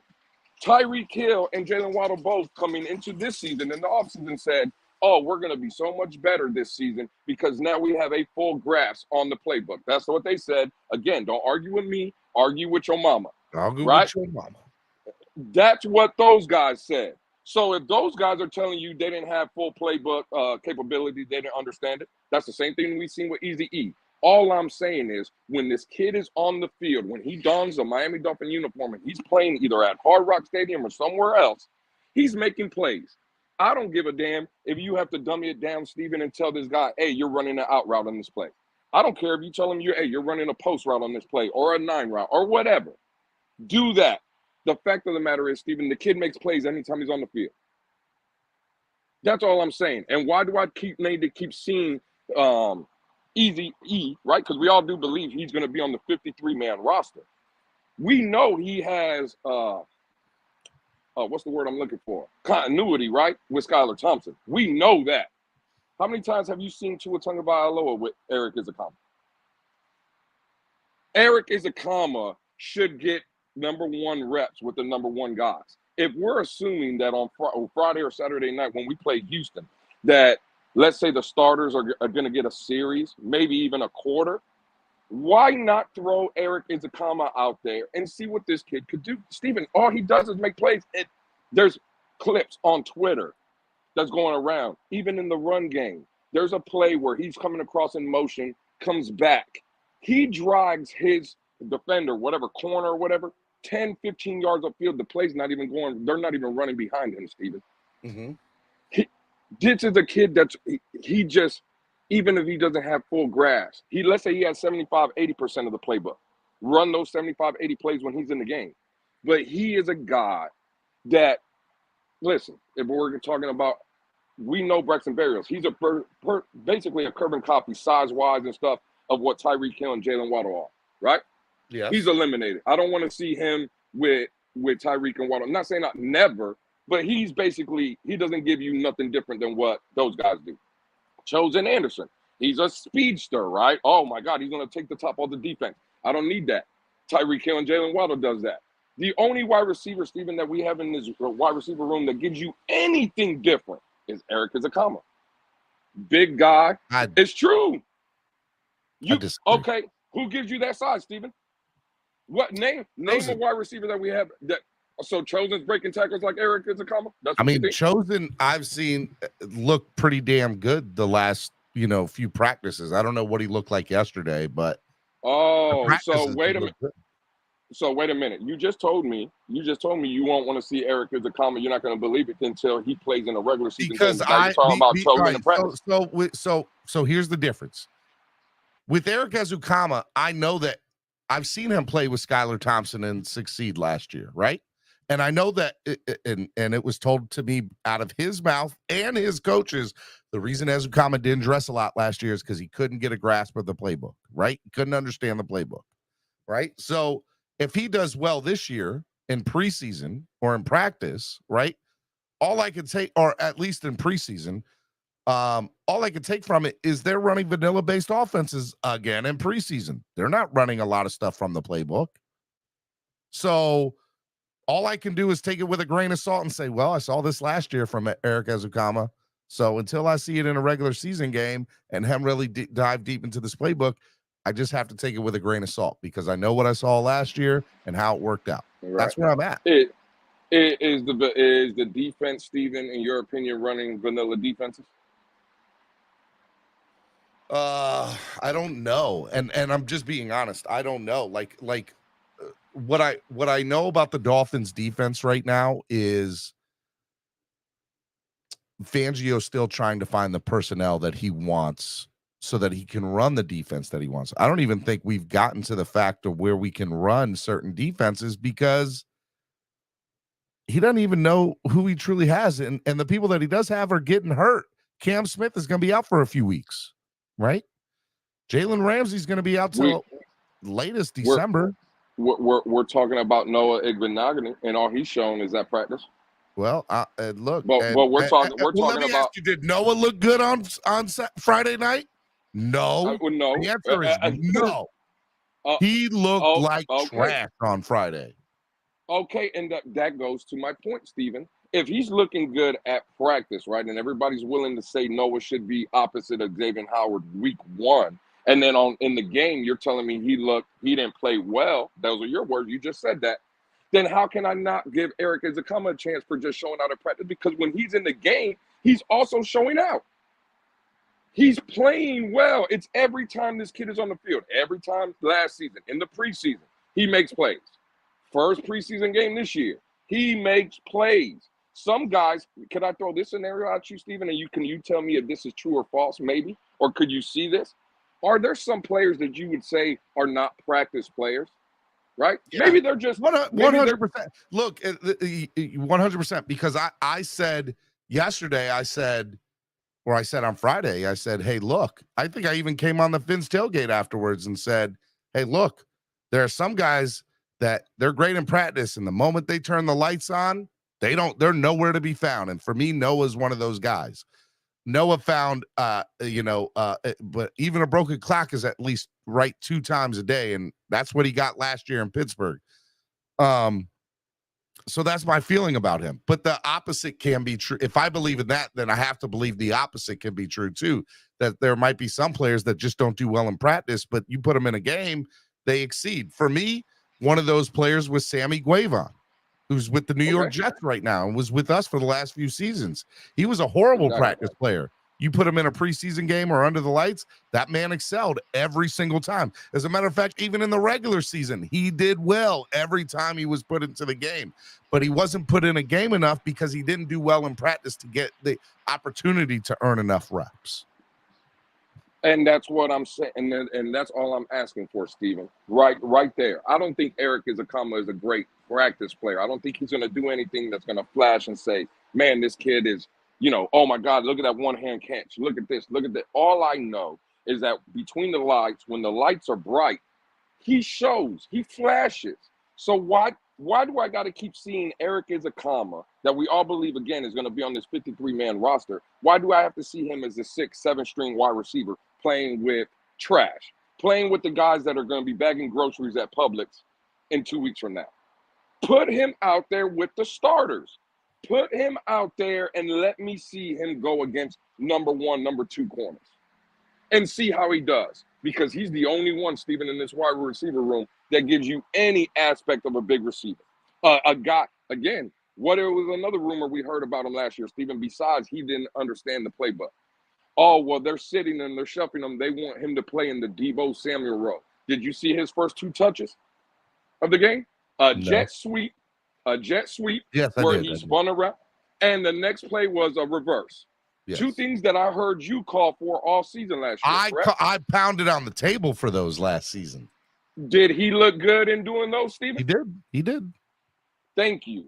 And to be fair, to your point of to your theory or to your statement there, that was part of probably the playbook and not a vanilla offense. That was part of the playbook somewhere. Absolutely. We're going to see that next year. Absolutely. I agree with that. I'm just saying, bro, I'm trying to be positive about certain players. Look, Channing Tindall flashed on Friday, right? Aubrey Miller, for as bad as some of he played well. There's certain guys.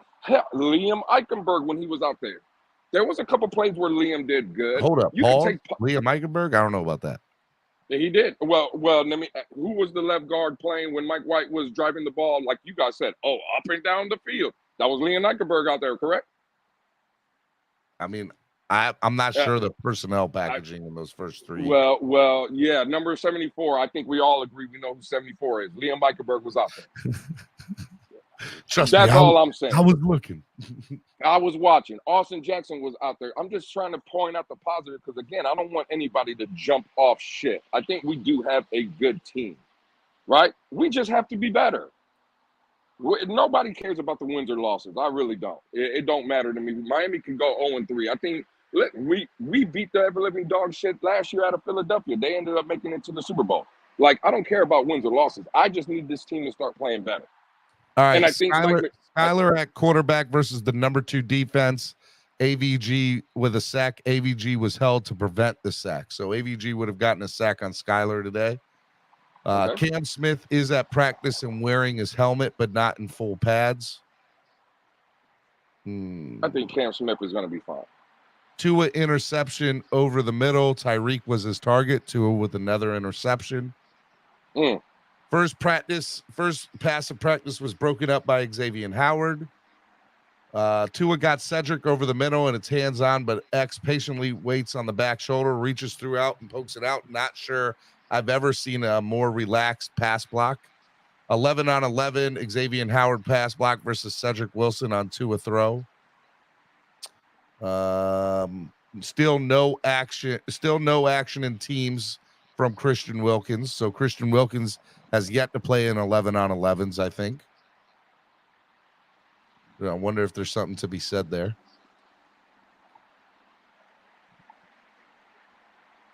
I don't know. All right, I got some people in the back, Lewis. I love you, brother. Anything else before I let you go? No, I'm out of here. You get out of here. You go take care of your kids. Be a good dad. Later. Love you, brother. Be good.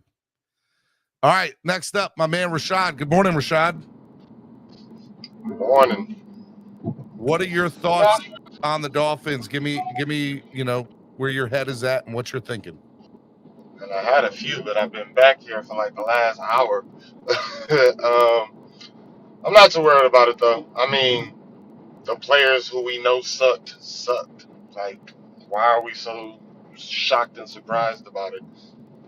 Because they were supposed to be Tua in the vanilla-based offense, as y'all call it. Like, I'm not too worried about it.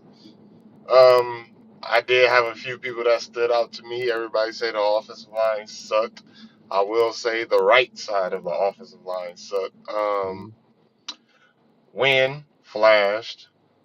Well, he did real good. Robert Jones is a starter in about 30% of the NFL. I ain't gonna say 30%. I'm gonna say about 25% of the NFL. He's a starter.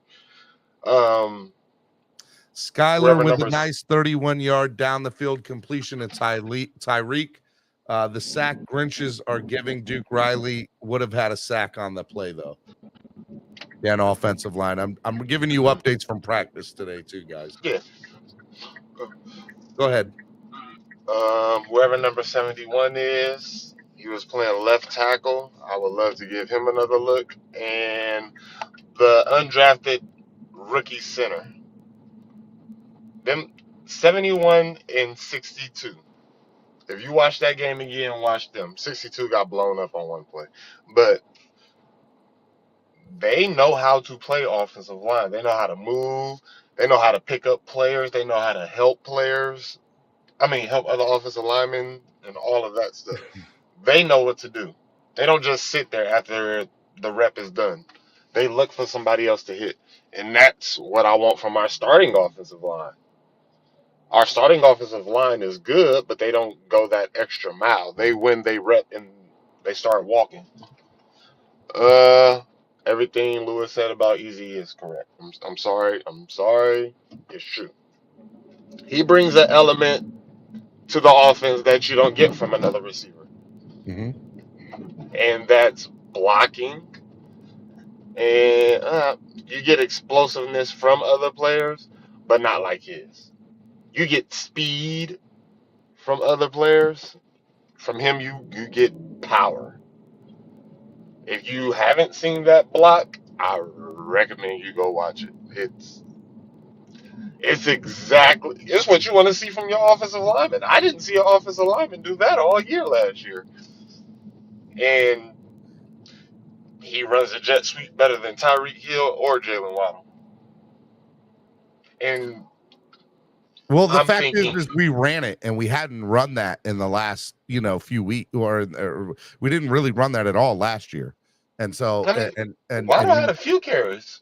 Waddle had a few, and he was getting about 9 yards a carry faithfully. But that's it. He we didn't always run got. it. We didn't run it nearly enough, and as We often. didn't run it as much as the 49ers, no. But if he's on the field with a Waddle and Tyreek, we know who the eyes are on. We That's know true. they're not watching. We know they're not watching Izakama. Lord have mercy, it's the first day of school, and I cannot get to my parking spot. Whew. All right, look, man. Uh, I'll say this before I let you go. For me, I hear I hear you guys loud and clear about Eric Azukama. For me, let him make the 53 tonight, and I'll be better. Um, but what I I mean, I'm in the same boat. but I'm. I'm. I, I'll feel better about it. I want to see him get deep into the playbook, right? And if I know that he can do that, then great. I also want to see more from Chosen too, and Barrios. To be fair, agreed. Agreed. those three guys right there, Chosen, Barrios, and Azukama. I'm excited about the combination of those three to go, behind Jalen and Tyreek, obviously. So that excites me. Now, as far as the team is concerned and what you were saying just about everything, I think that you have a right to feel that way. The Dolphins are in this very unique spot, and it'll be interesting to kind of see what happens here as we move forward. So, I'm not sure. The Yeah. Dolphins, yeah. Daniel Oyefusi tweeting 30 seconds ago. Dolphins are well into 11 on 11s. Haven't seen Cam Smith or Braxton Berrios participate in this portion as expected. They are both doing individual work. No Cater Kahoo either, who is holding his helmet and watching from the sidelines. Jalen Phillips did have a sack on Tua. He beat Austin Jackson on a pass. Tua held the ball too long, according to Omar Kelly. Bobby Schaus says Jalen Phillips is an absolute heater today. What else do we got? I'm just trying to update you on everything here. All right. Anything else before I let you go, Rashad? All right. Good talk. My Wi-Fi had connected while I was in the car. It's all good. Anything else before I let you go? No, I mean, I'm like I said, everything Lewis said was right, but you're not wrong in the sense of I don't want the job given to nobody. I want Easy E. You got to earn it. You got to earn it. Yeah, make them fight for it. Make them upset about it, and let's see what angry Easy E looks like. I agree. All right, man. Thank you, brother, for coming on. Be good. Yes, sir. All right, Miami Sports Music's #1 Miami fan morning show, Clock Blockers, right here on the Miami Sports Music Podcast Network. It is Therapy Monday.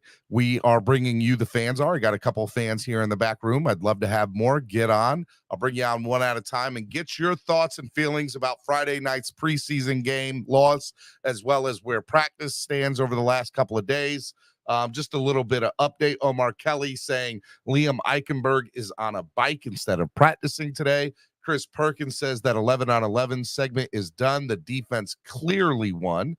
Travis Wingfield says Hunt and Jackson open up a big lane for Raheem, who is into the secondary before Verone McKinley comes down and tags off. It was a one-on-one broken tackle away from being a 70-yard touchdown scamper. Raheem glides through with ease. That's kind of where we're at. I'm giving you updates from the bubble today, from the beat reporters who are giving us some play-by-play on Twitter or X, whatever you want to call it. And if you haven't done so already, over 180 of y'all watching, only 67 likes. Hit the like button. It helps. If you guys want to donate to the channel, please do. As a matter of fact, I'm making this announcement. I meant to make it earlier. 50% of all donations for the rest of the week, not just on Friday. Normally on Friday, for the most part, not every Friday, but most Fridays, we partner up with some sort of third party, whether it be a charity or some sort of thing. But what we're going to do is we're going to partner up with Tua's foundation, who's raising money for the wildfires that are happening in Maui. So 50% of all donations to the channel this week, we're sending off to that. We're going to do a big donation early next week from the donations this week, and we're going to send it off to Tua's foundation for the charity. He the Tua Foundation posted or tweeted a link for it, and so I want to be able to give back to that. So that's what we're going to do this week. 50% of all donations that you send to the channel, we're going to send to help heal Maui through the Tua Foundation. It'll directly support those affected in Hawaii. So we're going to do that. So 50% of all donations this week on the show, on the channel, everything, we're gonna give to Tua on behalf of the Clock Blockers Morning Show listening group. So if you want to donate to the channel, you guys can do that. You guys can also donate directly to Tua, whatever you feel comfortable with. Just know that 50% of all donations to us this week, we're sending to them. So that's what we're going to do. All right. Let me bring on the next guest or next caller. G, good morning. Where are you from, man? Where are you calling from? And what is your thoughts on everything? Morning, Steven. You can hear me? I can hear you, brother. What's up, man? Good morning. Happy belated, man. Sunny Southwest Florida calling in, bro. Sunny Southwest Florida. Yeah. So jealous, just a little bit jealous. Man, it's overrated. It's hot, bro. Trust me, bro. It's hot. It's 100. We keep it 100. That's why they're practicing in the bubble today. Hey, man, look, he need to have them outside practicing on the beach. They need to be on the sand practicing, man. They need oh man. Whew. Tell me how you really feel, G. What's your thoughts on everything? Look, I it's not like I'm jumping off ship, man. I'm a 100% Dolphins fan. I believe in looking at the opponent, man. I see who we face in first week, and not the Gape or whatever they call it for the Chargers. Mm-hmm. But them boys is on point. And to me, everybody's saying it's practice and it's fourth stringers and this and that. Okay, we're one play away from a guy having to step up and fill in. So that third stringer or whatever needs to know what's going on.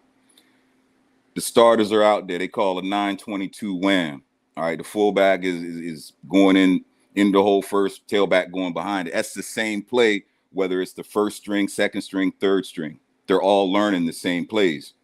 With the Chargers, I saw the defense looping. So I heard somebody say they don't blitz in preseason. Mm-hmm. Them boys, hey, and this is the third and fourth string. So if they're coming out, I'll tell you right now, they were blitzing in the fourth quarter, and McDaniel was pissed. And my point is, man, McDaniel was straight pissed. You could see it in his face. He's like, "What are y'all doing in the fourth quarter?" But you got to be ready for that. I'm with you. That's my whole thing, man. I'm not saying that there's a problem with the coaching, but you got to have your boys hyped up and execute. Like, what do you practice? You practice the plays so you can get out there when the people are watching that paid money to come see you, and you can execute the play. And that's my biggest takeaway is disappointment, because I think last year we left a lot of points on the field. And that it's just a bad taste in my mouth how we started out this year. I want to score, man. I want 500 points this year. And that's how you win the Super Bowl. I want 500 points this year, man. With you. I feel. Hey, real quick, Travis Wingfield just tweeting 65-yard touchdown pass for Tua to Tyreek. Tua threaded it over the second level under the safety, and Tyreek caught it without breaking stride, then used his drag reduction system to run by the entire defense. So that's what I'm talking 65-yard about. touchdown pass in stride, not slowing down. Tua to Tyreek for a touchdown here in practice so far this morning. Yeah, that's music to my ears, man. You talk about a guy that runs a 10.19 second 100 meter. Mm-hmm. All right, 100 meters, that's over 100. That's like 110 yards. That man runs 10 yards in less than a second. It's crazy. His we speed need to is be unreal. We need to be able to hike the ball, and basically you just throw it as far as you can, and the man has enough speed that he can go run it down. But he can't be waiting on it. Omar Kelly tweeting, Mitchell Agood just beat Keon Smith for a sack of Tua. Just want to throw that out there. Go ahead. So yeah, man. I mean, my biggest gripe, man, is that I didn't like the energy that we came out with, and we came out flat. We came out flat, and it's not even coming out flat. I don't know if that's fair either, G, because we did go down the field the first 3 drives. We just couldn't finish it. So I don't know if we came out flat per se, but after those first 3 drives, we were flat the rest of the game. That's for sure. Well, I mean, what are you doing if you going up and down the field? But it's like going to work and not getting paid. You gonna go to work and not get paid? I mean, look, there was nothing to show for it. That's fair. I mean, look, this is the time you got to remember, this is Mike White's first year in this system, right? And it was his first game. He wasn't playing with the starters. He was playing with, a crap offensive line that was just kind of piecemealed together. And, he was playing against, the 3rd, 4th, 5th string wide receivers. But he still moved the ball very well, even against, Atlanta's second team defense. And there were some starters that played for Atlanta on the defensive side yesterday. On Friday, excuse me. Not a lot. I think there was a couple, but nonetheless, there was a couple of starters that played. So Atlanta obviously put out a really good defense to Mike White in those first 3 drives, and Mike White showed that, hey, look, I can do this. I think my hope is that next week against Houston, he does the same thing, but puts it in the end zone. And if he does that, then you can say this is progression. This is all this was. It was a progression for Mike White. As far as Skylar's concerned, I need to see more from Skylar. But to be fair, I think Skylar deserves to have a better offensive line blocking in front of him to give him a chance to do better. Now, I'm so glad you said that name. I heard a gentleman on here a little bit earlier talking about, was his name glad. Pete? Was his name Pete? Nah. It was a dude before. The dude Dolphin, that be with Dolphin Winters. Okay, Dolphin Winters, talking about the Skylar, ha. Bruh, we one play away from having to depend on either Skylar or Mike White. So if they ain't got it, that's bad for the team. The backups, it shouldn't be that big of a drop off. So you telling me like the first string is going to come out and they're going to put up 34 points? Because the Chargers' 3rd and 4th string came out and put up 34 points. You're right. Touchdowns everywhere. Defense sacks everywhere. Mitchell Agood with a pressure on Mike White. He beat Ryan Hayes, but White threw the ball downfield to Tyreek Hill for a respectable gain. Agood is getting close to being sponge-worthy. You feel him. That from Omar Kelly 45 seconds ago. Go ahead, G. I didn't mean to interrupt. No, you good, man. I mean, I don't want to take up too much of your time, man. I feel like, again, we are downplaying the lack of execution. If we're going to talk that we're this offense and the most accurate this and da-da-da-da-da, and show me, show us. Yeah. Because that ain't what I'm seeing. That ain't what I saw Friday night. Man, I'm so glad. Look, hey, Steven, I was thinking about making that trip over there, and it probably would have cost me $200. Yeah, probably would have cost $200 with gas, food, da-da-da-da-da. Man, I'm so glad I sat on the couch and watched it, and you were like, boy, thank you. Saved my wallet from because you would have been mad being at that game. I'd have been I'd have been more vocal than what I am now. I mean, so again, man, you can't have on $3,000 worth of drip. So, G, what you're saying is you had the biggest win on Friday night from the Dolphins because you didn't drive and spend $200 to go. That's sad, though, bro. That's so sad. That's again, man. We're a long way away from September. Was it 10th, right? The first game. Yeah. But the here it is. The plays that the 3rd strings run is the same plays that the starters are going to run. That end around the Izukama, that's going to be Waddle doing that, or that's going to be Tyreek getting that. Who would have Tyreek Hill middle for 19 yards? Duke Riley on coverage. Excellent route running. That from Chris Perkins. Yeah, I mean, look, it's interesting to kind of see what happens there. All right, G, thank you for coming on, brother. I appreciate you watching the show and supporting. Thank you. Hey, for sure, man. I'm always watching, man. I appreciate you having me up, man. Fins up. We're gonna be all right. We just got to tighten up. We got to tighten up. I agree, man. Be good. All right, Miami Sports Music's #1 Miami fan morning show, Clock Blockers, right here on the Miami Sports Music Podcast Network. You want to get in, you want to get your thoughts in, the link is open. Right now, we're giving you live updates from the beat reporters on Twitter and X about training camp and practice today. Some good stuff, some bad stuff, but we're bringing it to you unfiltered, raw, that they're giving it to us right here. Also, hit the like button if you haven't done so already. Only 75 likes, over 150 of y'all watching. This is the #1 Miami fan morning show. You want to get the best coverage of Miami Dolphins? This is the place to do it each and every morning right here on the Miami Sports Music Podcast Network. All right, reminder, one last reminder too, or one other reminder too. 50% of all donations to the channel, we're sending off to the Tua Foundation so that they can give that directly to the victims of the fires in Maui. And so we're going to do that all week. 50% of all donations the entire week are going to go to the Tua Foundation for the stuff that's going on in Maui. And our thoughts and prayers are out with them. All right, let's go to Cap for Life. Good morning, Cap. How are you? Hey, good morning. Good morning, Stephen. How are you? Hey, man, I'm here, man. I'm with y'all. I'm with the fans today. I want to, it's about y'all, the fans. Yeah, man. Hey, man. Hey, yeah, bro. I think that's the, man. My prayers out to everybody in Hawaii, bro. I think it's like the worst disaster in 100 years. Mm-hmm. It's not good. It's not good at all. I mean, for the most part, I think it's going to be a situation where if you're going to say to yourself, all right, well, we're not going to worry about anything going on. It's practice. That's fine. But like, I hear names like Mitchell Agude from the U, and I've been hearing his name constantly, bro. It's really good. I'm excited about that. Yeah, bro. I'm excited about that. I'm excited about, just the aspect of the pass rush being there. I mean, there are some positives to this. I'm not going to dwell on everything we've been hearing the past 48 hours. It is what it is. But I mean, what is a little bit concerning to me is how everyone has Berrios locked at number 3. Everybody's saying I do not. Yeah, have that yet. You don't. Everybody's saying that.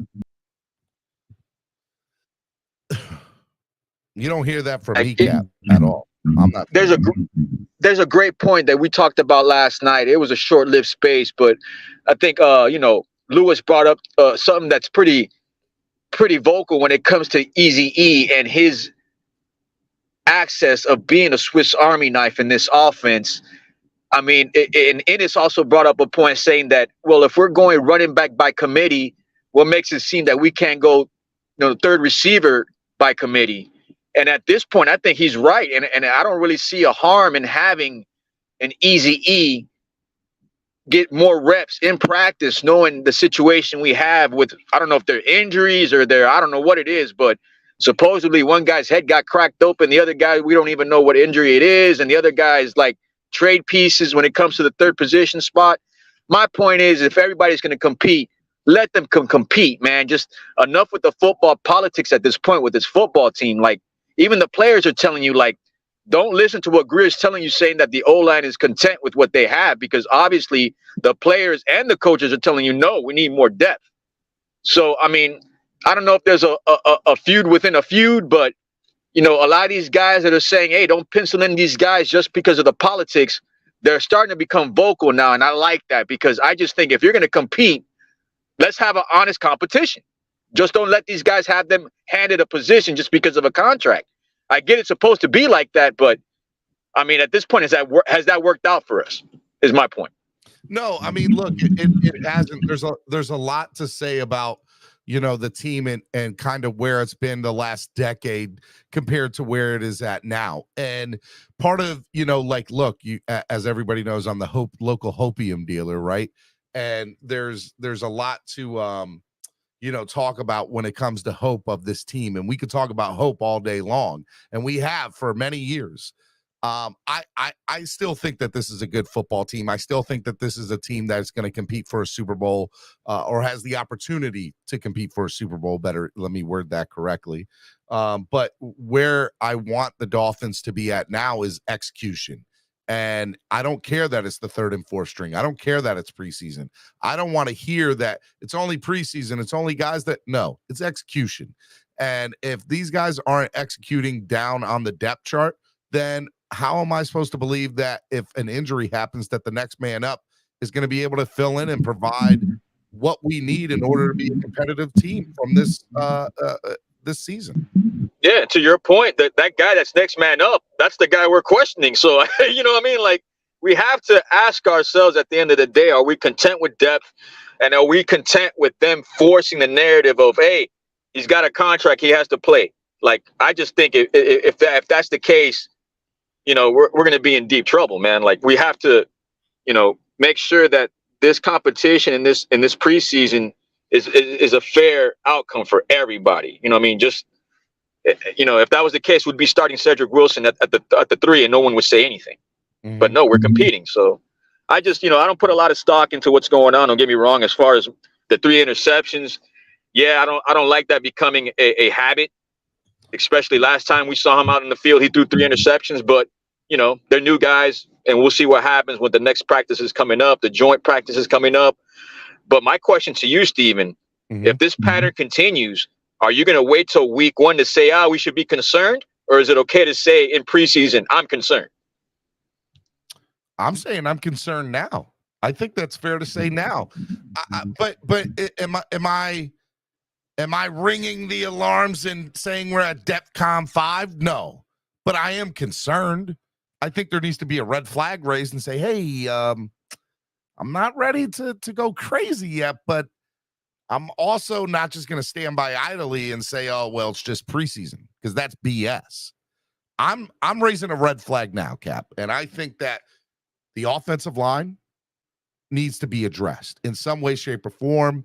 The depth, the how we're going to go about, you know, mix and match, because this let's put an offensive line together through different things. I'm going to put you on mute real quick, Cap. Through different things, mix and match, that's just not going to cut it. We need to know who's going to be, where they're going to be, and how solid they're going to be.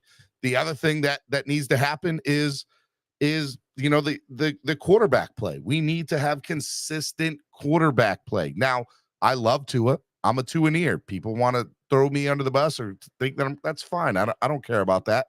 I think that he's a damn good quarterback when he's healthy, and could be an MVP type quarterback in this league. But he needs to be consistent. He needs to stay on the field. He needs to execute what this offense has in front of him. Now, has he practiced well the last couple of weeks? No. There's no doubt about it. He has not practiced well the last couple of weeks, and there's definitely cause for concern there. Not going crazy, just raising a red flag and saying, hey, execution is here. Football season is around the corner.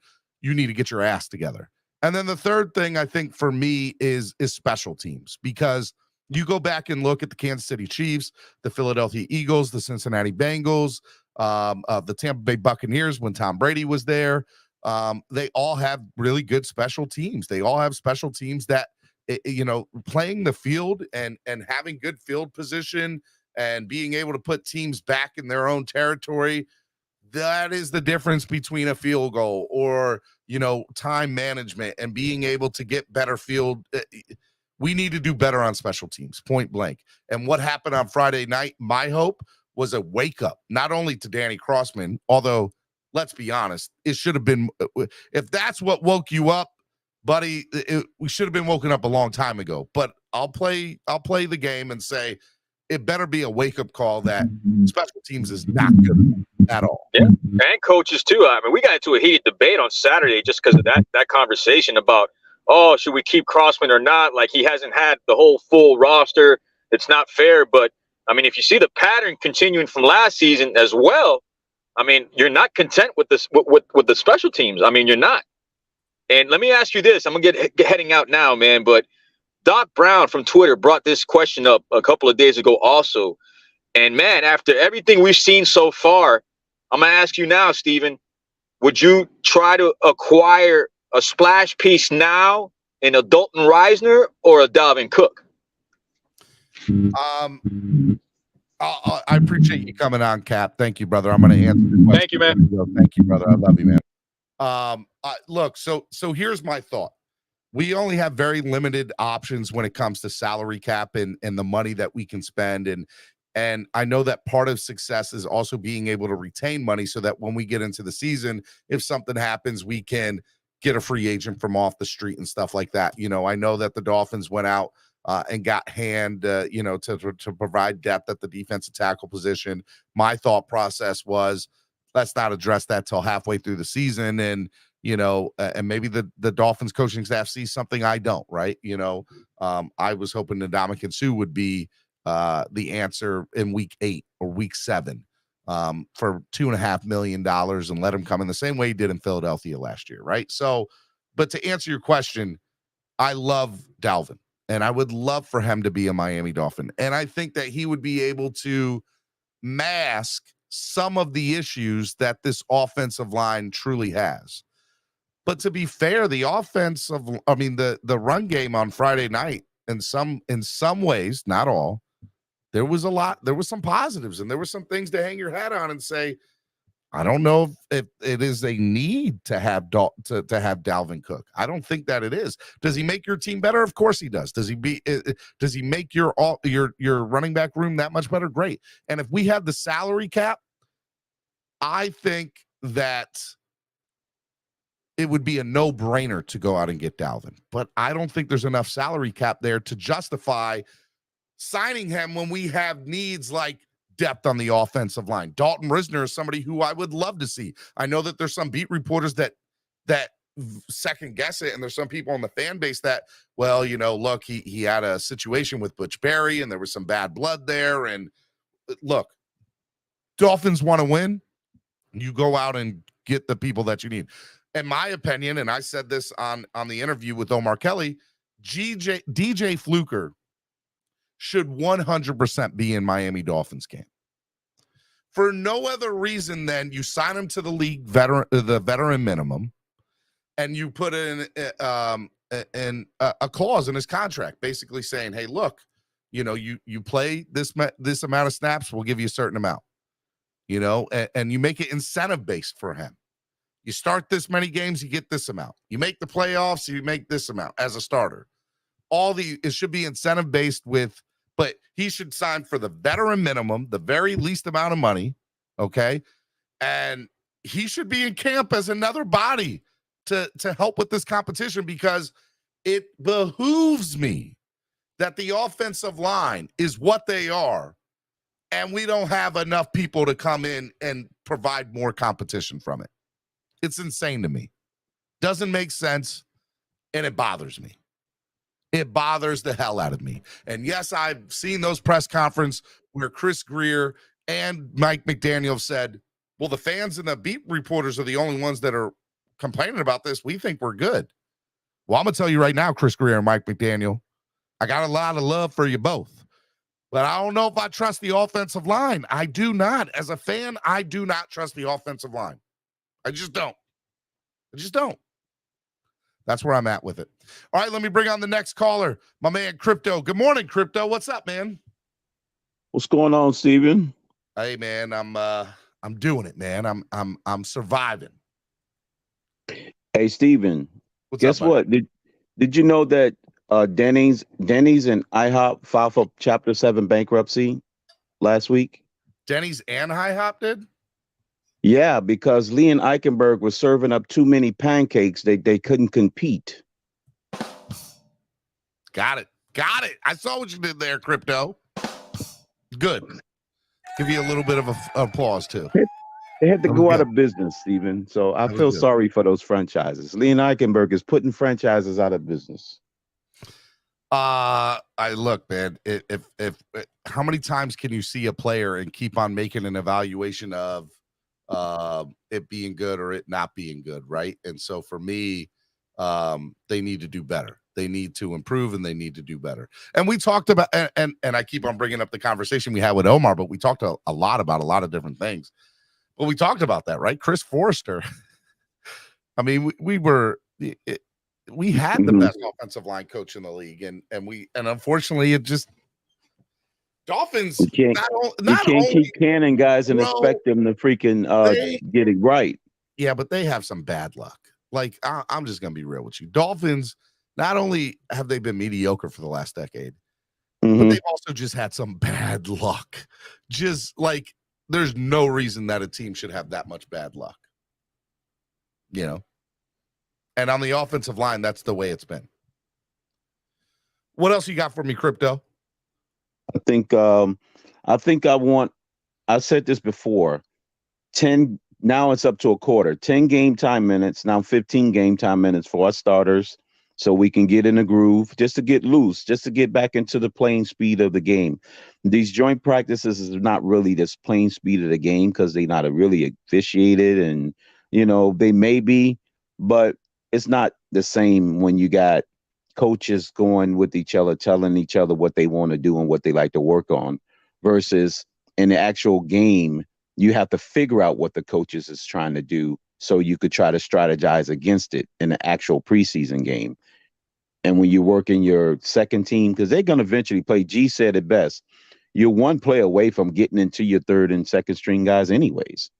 So they have to be evaluated. And that bothers me, Crypto. That bothers me greatly. And that's why I am taking some stock in this preseason game, right?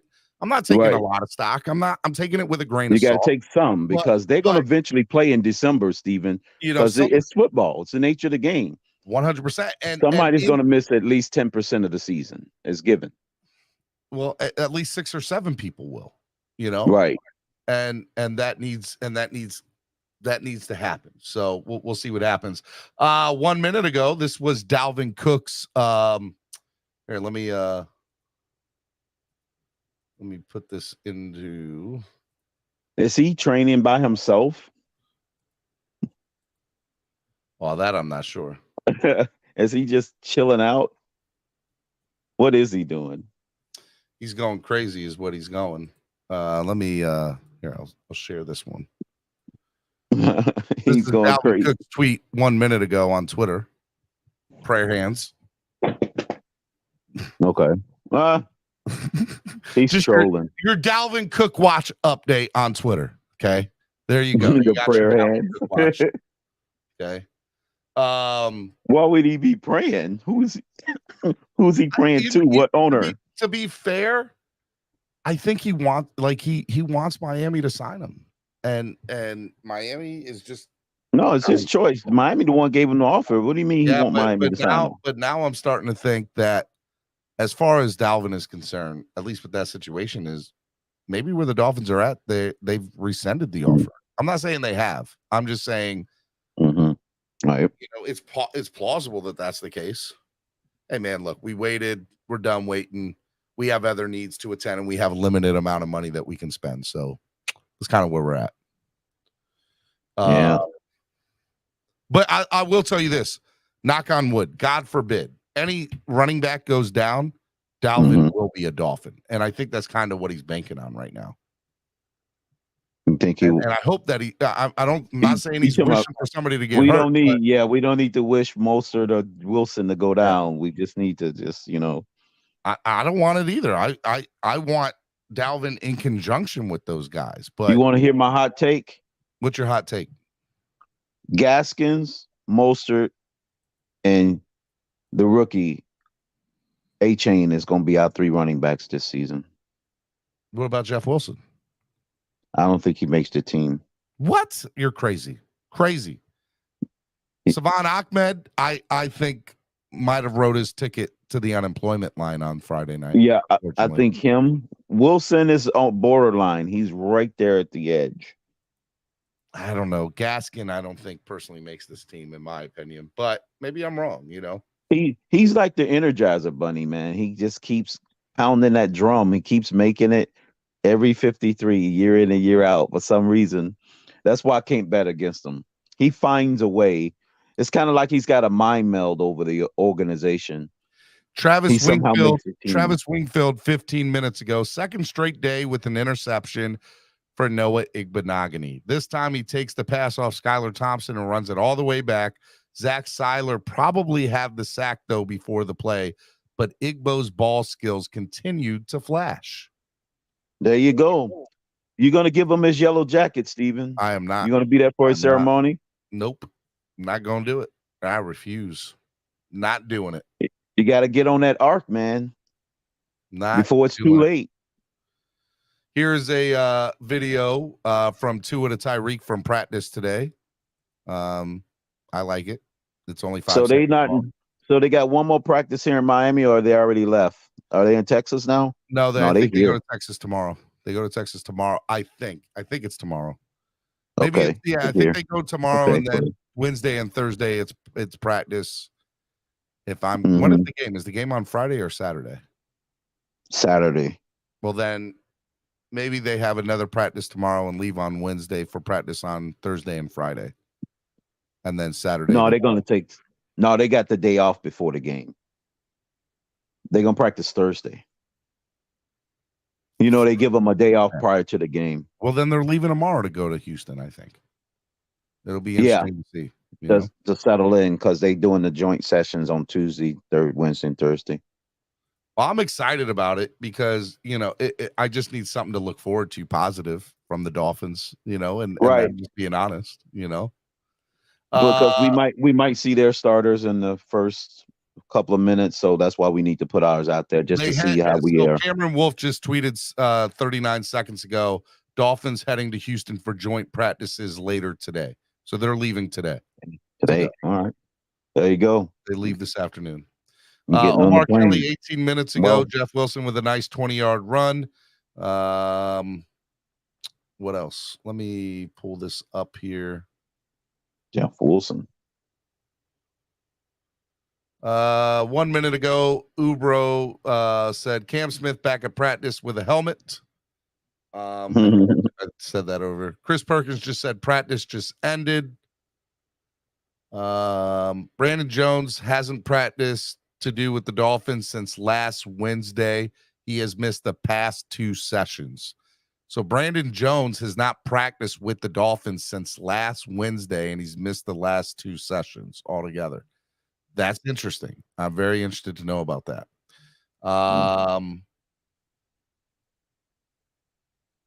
Yeah. A lot to talk about there. All right, Crypto, anything else before I let you go, buddy? No, that's it, man. I'm looking forward to us playing. It's time to get our guys out there, get them the reps, and let's play. Because I don't want to be guessing. Aren't you tired of guessing, Steven? Like, what if our first stringers, what they would have did against the other teams, guys? It's time to see it actuality, you know?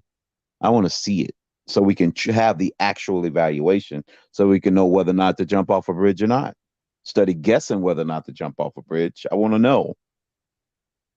Well, we'll have to see. All right, Crypto, let me let you go, man. All right, man. Be good. All right, last person of the day. I'm actually gonna put this person on. My brother, my Creole brother from down south, about to be one of my neighbors, man. What's up, baby? What's up, baby? Riding, nothing. Driving. Headed to the job, Steven. Hey, man, we're going to have to talk offline, but I definitely need to set you coming over when we move in to help me out with the house. Oh, of course, brother. You know I got you. Just let me know. You still need to get with me about whatever we're doing in October because you set a date and I have no information on it. Yeah. Vaughn's coming up here from Florida for our show in October the 21st. Vaughn? So he's already making Vaughn 95.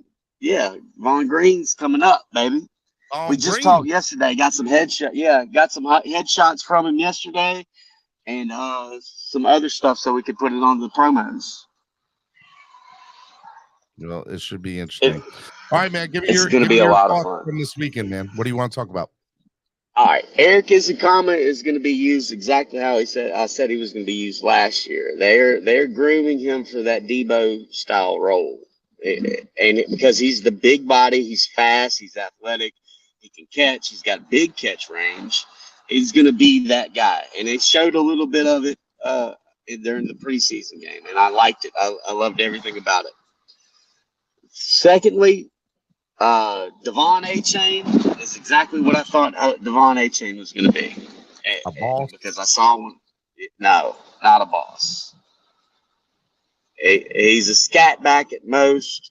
What? He's got great balance and speed, but like he looks exactly like Savon Altman. I don't know how to feel about that statement. Well, I mean, just go look at the tape from his college days. Whenever he went up against the better SEC defenses, it was the struggle bus. You know what I mean? It's preseason at its finest. Okay, I do. Austin Jackson looks like night and day from last year, but we didn't get to see him but 3 games. He looks a lot better though. He looks athletic and strong out there. He looks like something. I'm concerned about our depth on defense and offensive line. It's just not where it needs to be. If we're going to make a huge Super Bowl run, because Omar was right whenever you talked to him the other day. We're going to miss 6 people. You know what I'm saying? Yeah. But and Chris Brooks was a bright spot. I think we keep him and Gaskin. You're the third person this morning that said Gaskin's going to make this team. Gaskin's versatile. He's still fast. He still can catch. He can still do it all.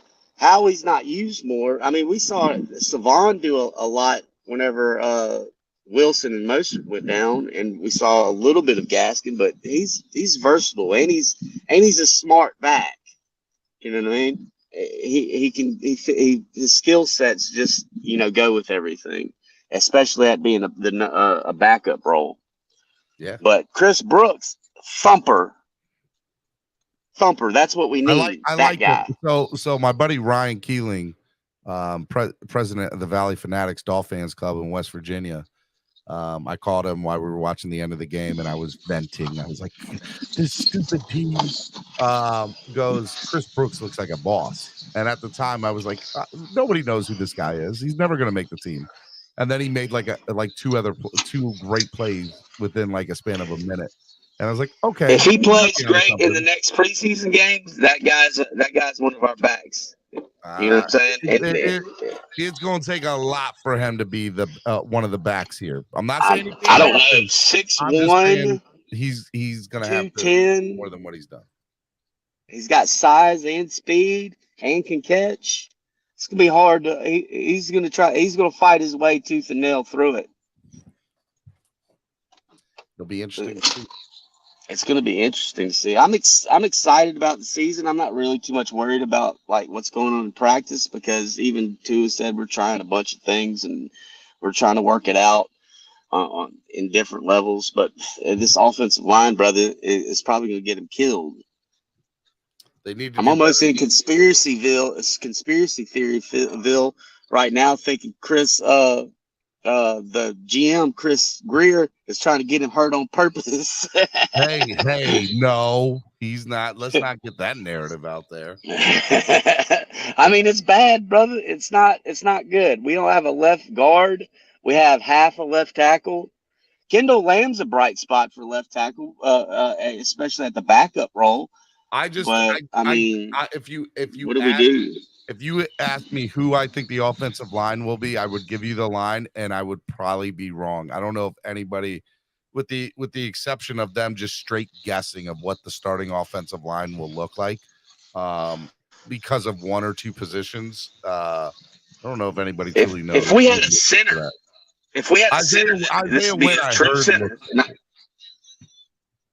They said a lot of good things about Isaiah Wynn too. If we had a true center, Connor Williams can move the left guard, and then we have one of the best left sides in all the NFL. I would agree. You know what I'm saying? So 100% agree with you. Especially with the depth of Kendall Lamb. I agree. Anything else before I let you go, Will?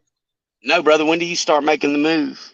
I don't know. I'm texting people right now as we speak about everything. Just so you know, buying a house is a pain in the ass. Okay, brother. Imagine losing your house in a fire, losing everything, and then trying to go buy a house. It's been nuts. I've been dealing with the IRS since last October. I'm sorry you So went through all that. I know. I'm sitting here complaining, then you bring that up. Thank you for making me feel like an asshole. Thank put you. a little bit of perspective, brother.